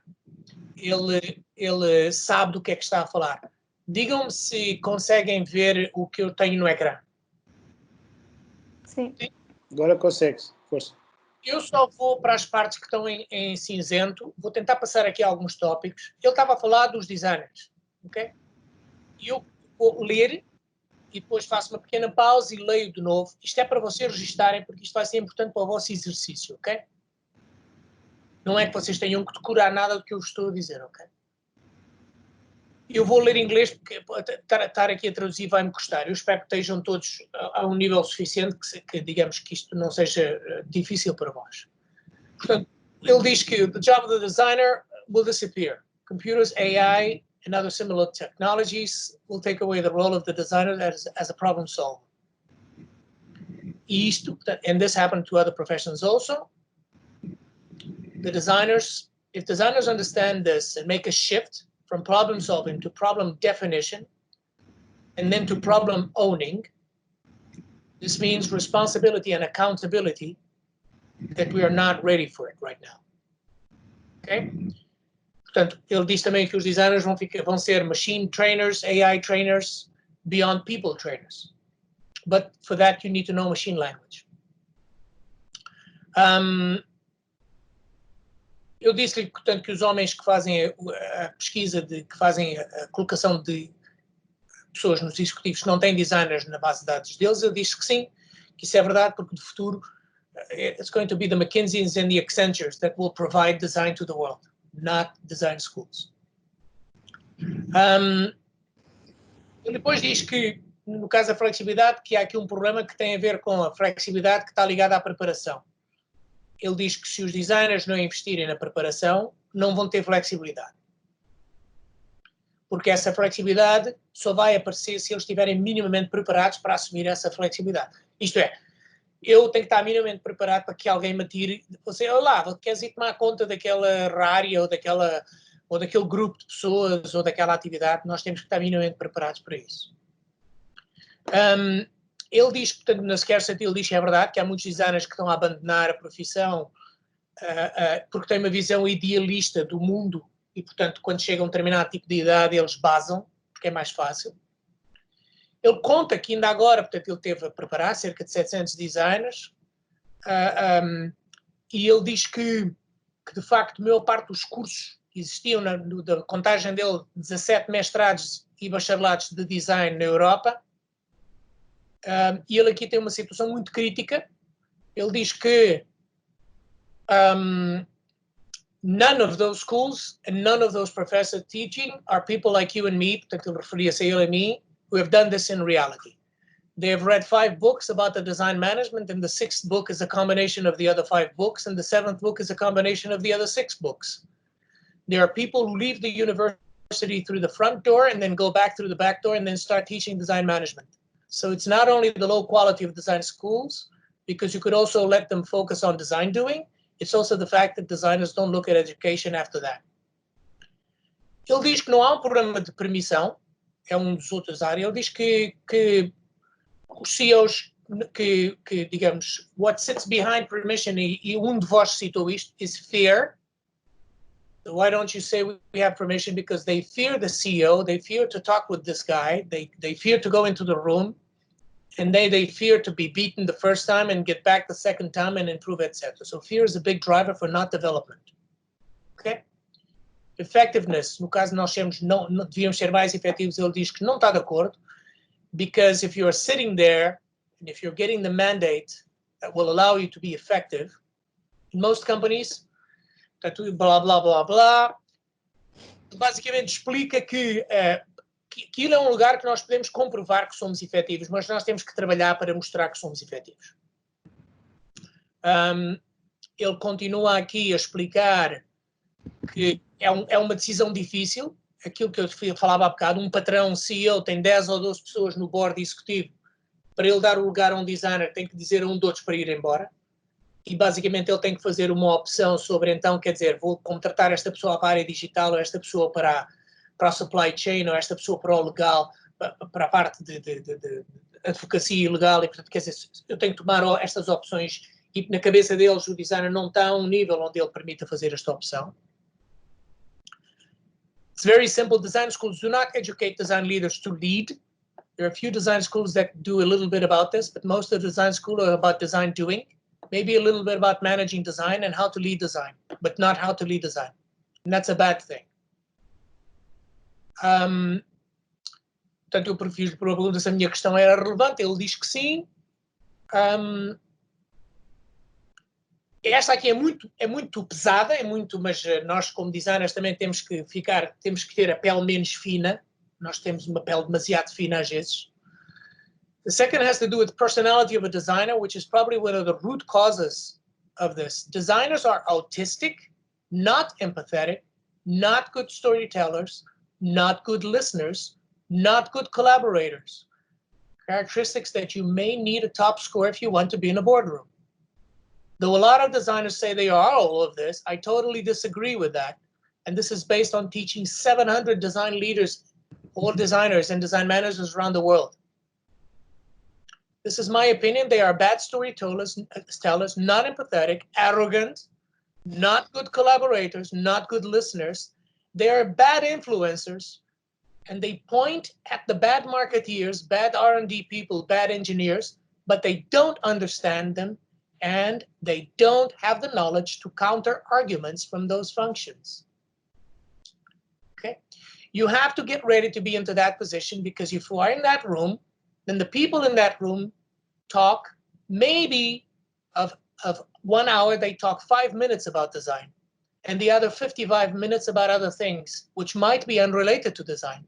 But the expectation is that if you are in that room, you have an opinion and knowledge about the other areas as well. And most designers don't want that, don't get it, don't understand it, not able to do it, or a combination. Agora eu vou fazer uma pausa.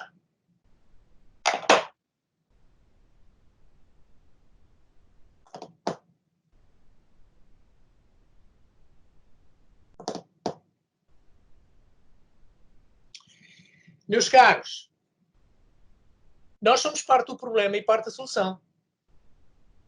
E mais ainda, todos vocês aí, que estão numa determinada idade, que estão a aprender, que estão etc, etc.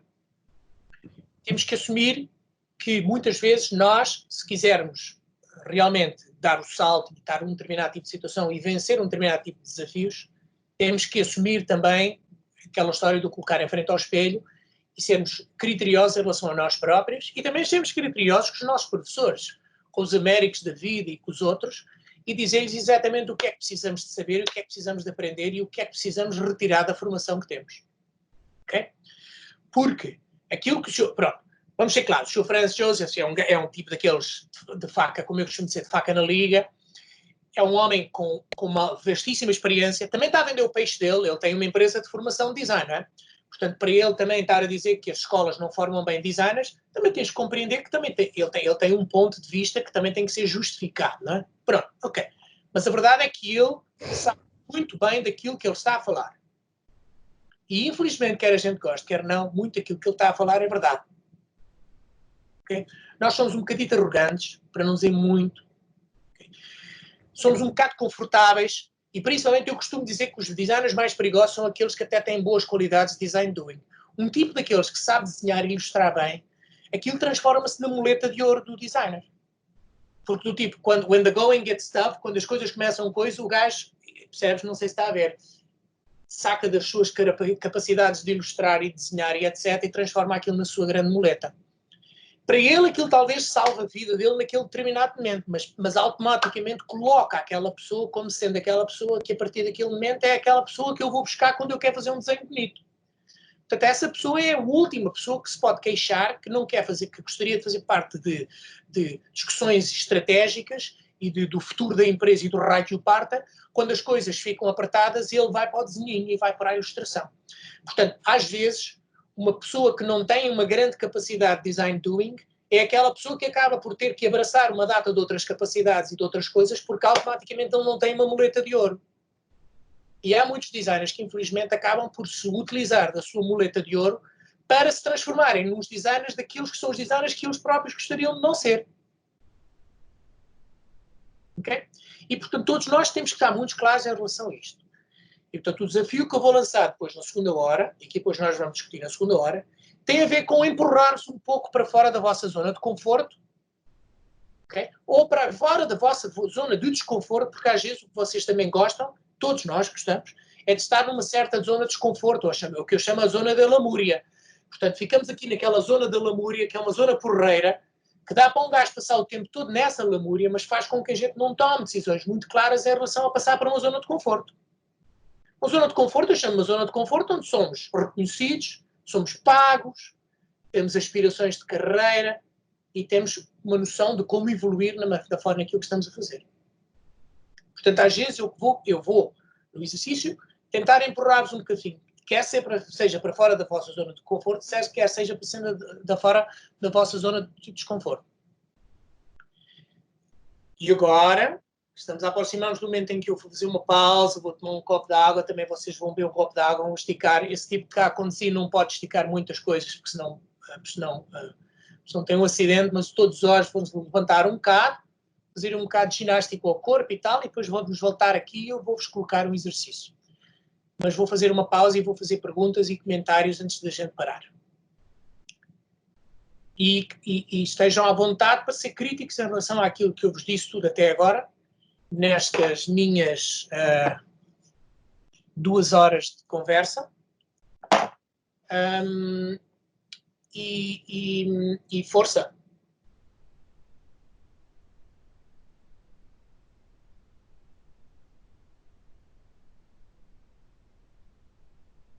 Ou estão todos emudecidos, automaticamente emudecidos, ou ninguém sabe. Não, de força, pessoal, digam lá o que é que querem fazer, alguma pergunta, algum comentário. Isto que eu vos disse tem alguma ressonância convosco? Eu quero ter a certeza que no final desta sessão vocês não fiquem a pensar que o José Manel é aquele tipo que está lá em Boston a falar de uma realidade que não tem absolutamente nada a ver com aquilo que eu vivo todos os dias. Ou com aquilo que é a realidade do Algarve, ou aquilo que é a realidade de Portugal. Eu asseguro-vos que eu estou cá há 10 anos, mas eu passei a minha vida toda a abolir e a lutar em Portugal e em Espanha, e tenho, espero, demonstrar-vos que vou ter uma boa noção do que é Portugal, do que é o Algarve. Portanto, isto que eu vos contei, tudo aquilo que eu disse até agora, tem alguma ressonância, tem alguma ligação, faz sentido? Ou de facto vocês acham que eu estou, como dizem os ingleses, delusional, e que já estou fora do mundo? Pessoal, bora. Tenho aqui uma questão que eu acho que já fiz esta questão a todos os meus professores, porque acho que vem um bocado do tal receio que parece que o design só serve como complemento. Ou seja, parece pouco, ok, que nós temos as ferramentas, temos a metodologia, isto aqui pode dar certo, mas também pode não dar. E comparado com o arquiteto, qualquer um, mau ou bom, sabe fazer um desenho, um engenheiro sabe fazer uns cálculos. E depois olhamos para o arquiteto, que aquela cabeça, para o arquiteto neste caso, para o designer, que aquela cabeça pode fazer tudo acontecer de forma correta, isto também pode não fazer. Então a malta parece ter assim um bocado medo ou desconhecimento do potencial daquilo que nos está a capacitar. Eu acho que é um bocado por aí. Eu não vou comentar para já porque quero escutar, mas eu registrei. Ok. Algum mais comentário, alguma mais questão, alguma mais pergunta?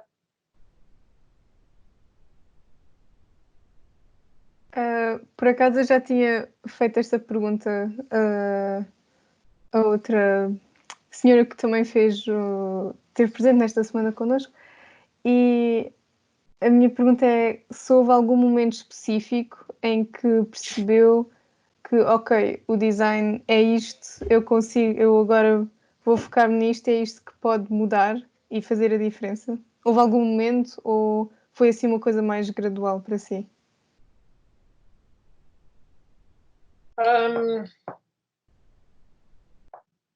Eu cresci se calhar como muitos de vocês, com algum talento artístico, nada de supernatural, portanto, e por isso também é que eu não sou nem o novo Picasso, nem o novo Raikyu Party, portanto eu simplesmente tinha alguns talentos artísticos e muito rapidamente compreendi que esses meus talentos artísticos estavam virados